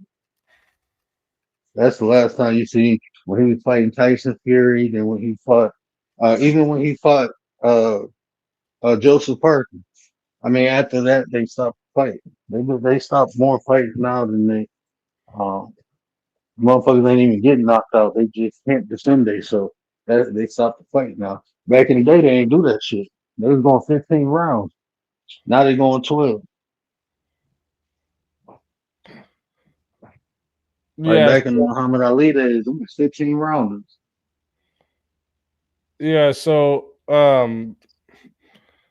I don't think this makes sense. Like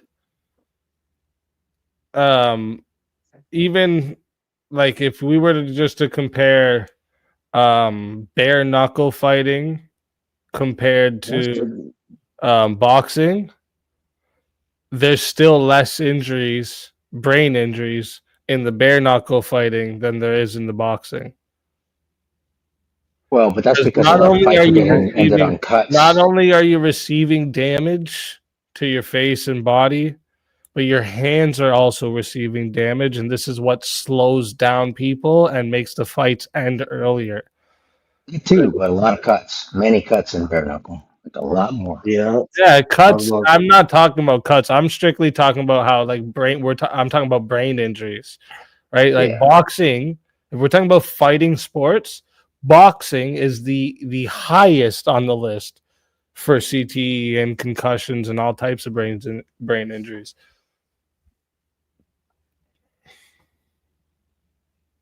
I think in MMA, the guys that are punchy are the guys that are sparring hard. And I think more of the damage gets done in training. And you're seeing less and less of that these days. I mean, they're sparring up, you know.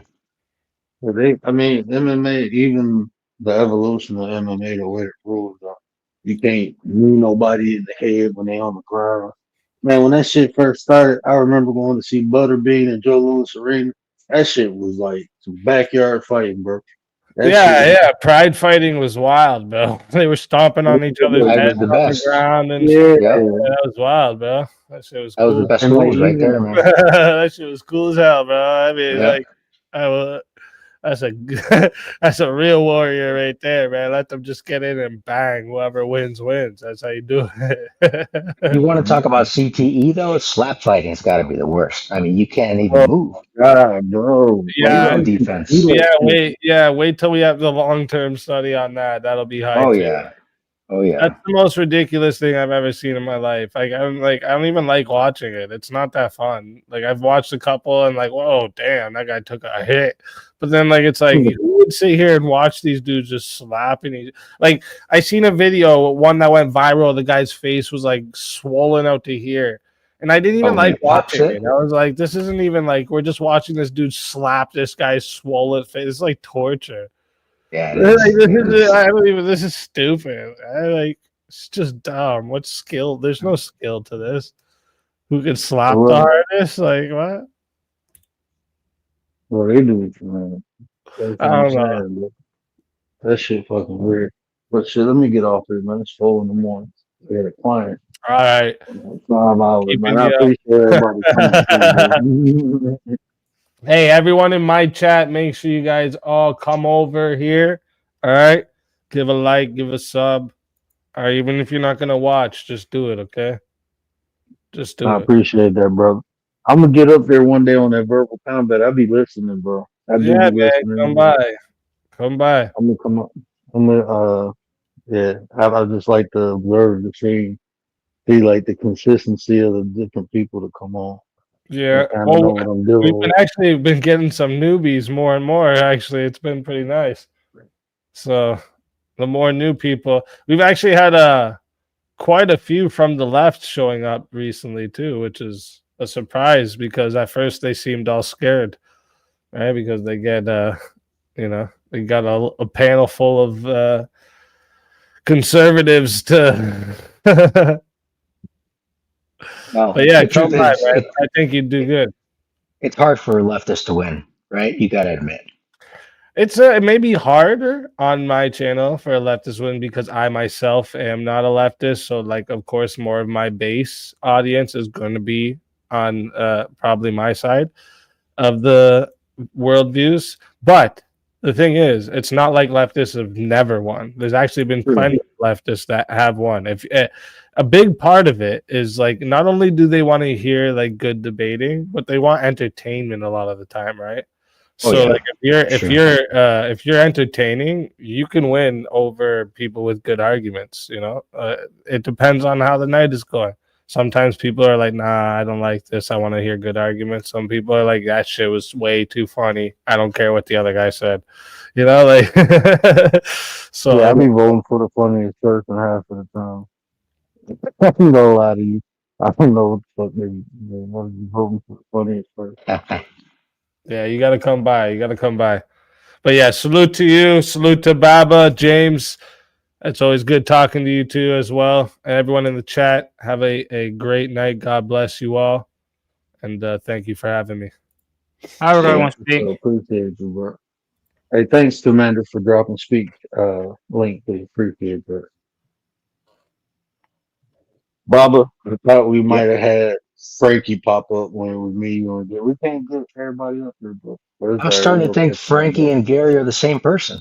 We never see them in the same place at the same time. I don't know. them. They're both from New York. They got the New York accent. I don't know, but I don't know. It could be. Oh man, now they gonna say that's a superliminal now. Conspiracy theory. Oh, conspiracy. Let me get my butt off here. I'm gonna try to pop up phone tomorrow, bro. I don't know what. I ain't got no topics on this week, man. I got my brain wrapped around a lot of other shit that I'm going through in real life. So, yeah, I probably just bring your own topic, man. We talk about anything. We have conversation. I enjoy these, man, because we can go left, right, up, down. We can go anywhere with it. So I enjoy these conversations. But Oh shit, you man. got a cash drop. Mr. Blonde. Who is this? I don't know Mr. Blonde. Y'all know Mr. Blonde? Mr. Blonde, we about to get off, but well, I'll let you pop up real quick. What up, though, Mr. Blonde? Baba, what are you doing, man? Hey, what's up, Jax? Hey, Baba knows me, bro. I'm all good. I'm not trying to mess up your stream, man. It's all good. Okay, cool. Yeah, I just do that for people. You know, I have people come up here and show things I ain't want to see. Nah, So I ain't trying to bomb anytime you, new bro. people come up, Yeah, I uh-huh. ain't trying to bomb you. How's my audio, Baba? Is it all right? You're burping. For real? Yeah, you just got to turn on and off echo cancellation. All right, yeah, give me a second. Hey, why he doing that? Shout out to Baba. Appreciate you, my brother. Am I playing it in?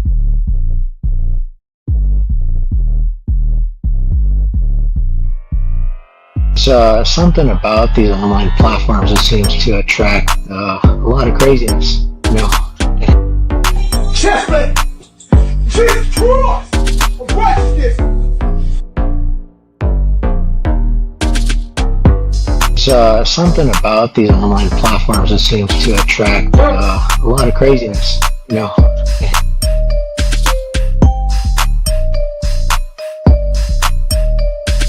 It's something about these online platforms that seems to attract a lot of craziness. Hell!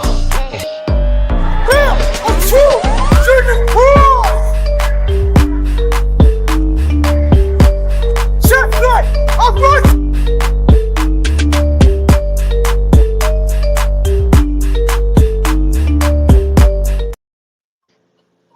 Jesus Christ. Is that better? Yeah, better. Okay. I thought you were on Speakeasy stream, man. I didn't know you were streaming simultaneously on a different channel.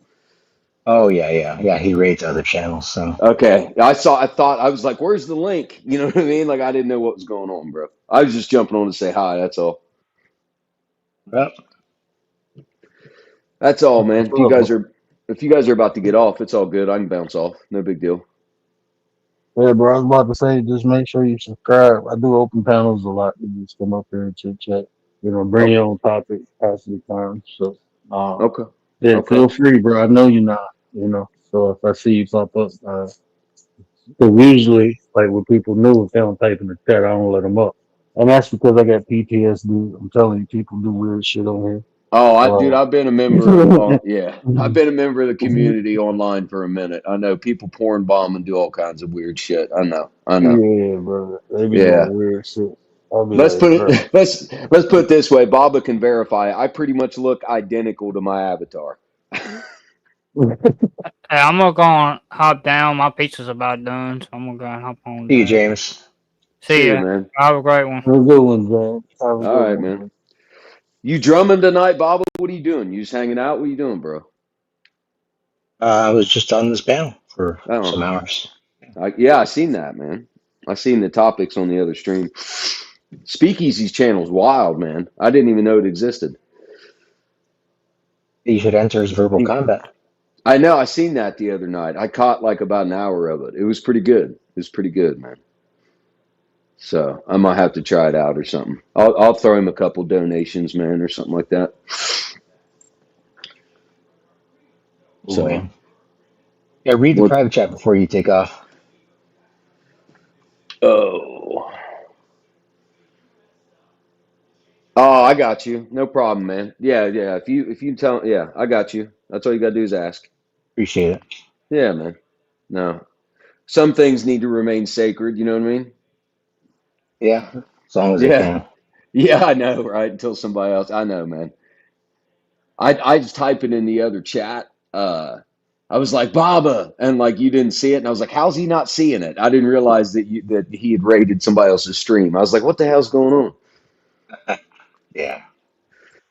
So that's all good Yeah. though. Over here, it's a little different. It's this isn't like speakeasy platform. So Is this just hanging back, chilling, talking? yeah, I mean it's pretty much just all positive vibes over here. So Okay. Well, you know me, man. I try to just be, you know what I mean? I don't try to cause shit. You know that. no, it's not about you Yeah, I got you. I got you. anyway. Oh, oh shit, buddy. What's the have you been getting a shit ton of rain too, bro? Or no? How beautiful over here. Oh my God, it is Viet fucking Nam over here, dude. Yeah, for like the last 7 days. It's like, I mean, Ohio became Seattle. It's ridiculous. Oh shit, Is I'm it? right above you. I'm in Michigan, so I feel you. You been getting that shit too. Not as bad as y'all, but It's terrible, dude. It's just been pouring every day. And it's like 75, 79 degrees, like humid, and it's just raining. It's nasty. Nasty. Hopefully it'll clear up soon, man. I've been enjoying great weather. Went on Yeah, hikes yesterday afternoon. I gotta mow, bro. I gotta mow all that shit. I gotta push mow all that shit. You got to get the So ride on, man. Get the ride on. I can't. That's the way you've seen the you saw a little bit of the outside of my house before, even if well, unless you don't remember what it looks like, but it's too many hills, bro. You can't Oh, you be tipping over. I gotta push that shit. Yeah, Commander, I'm making um, small talk, bro. I'm new. I'm new, bro. yeah, What do you that's a want me to female. talk about? That's a You want me to female you're read? talking to. Oh, it is? All right. You want me to read the phone book? I'll but get to let me know get there, I'll bro. I'll get be to All out know right. here people. talking y'all for another 30, 40 minutes. Oh yeah, this guy will talk to you Yeah, about all kinds of stuff. So Yeah, okay. yeah, What do you, we'll be live tomorrow. Definitely, I'll be live. oh, I got you. All right. Yeah, I can jump off, man. I can talk to you later, Bob, no problem. I appreciate you, Blunt. Come through tomorrow, man. We'll be up here just chit chatting. I'll do another open one. All right, man. Yeah, I'll subscribe when I bounce out of here, man. I got you. Oh, for sure, man. Appreciate you coming through. Bubba, see you my word. Okay. oh, All right, Bob. Yeah, I'll see you guys later, man. Bob, thanks, man. I got you. Don't worry about it. I'll talk to you guys later. See you, Jax. all All right, right. bro. See you, buddy. See you, bro. See you guys. Later. See you, chat. Hey, he down in Ohio, so that'd be cool. It'd be interesting. Have a conversation with Blunt. But yeah, man, y'all know what I always say, man. Shout out to Gary. Shout out to Mel. Shout out to Baba. Shout out to James. Speak. Shout out to Blunt. Did I miss anybody that came up? I don't think Rachel came up tonight. No, Rachel ain't come up tonight. Man, shout out to y'all, man. Shout out to everybody. Are you crazy? I see you, my brother. Appreciate you, man. Appreciate you. One of the members of the channel. New Jacks, yep, there you go. All right, brother. You come in as New Jacks in the chat. So y'all know, shout out to New Jack. Yeah, man, let me get my butt off here. I'll be up here talking for another 15, 20 minutes. But y'all know what I always say, care about how you feel. These are conversations to build nations. And if I say anything that resonated with you, do me a favor, hit that share button, tell somebody, help me spread the word. But until next time, we Do it for the 9. What up, Nine? Acknowledge me! they've been telling y'all love, and I came to tell y'all right.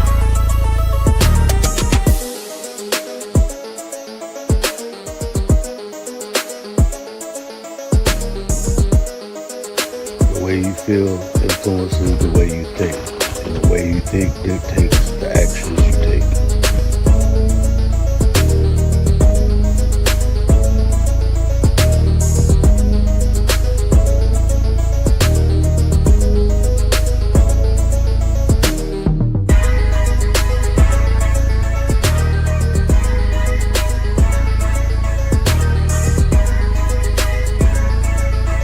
You there,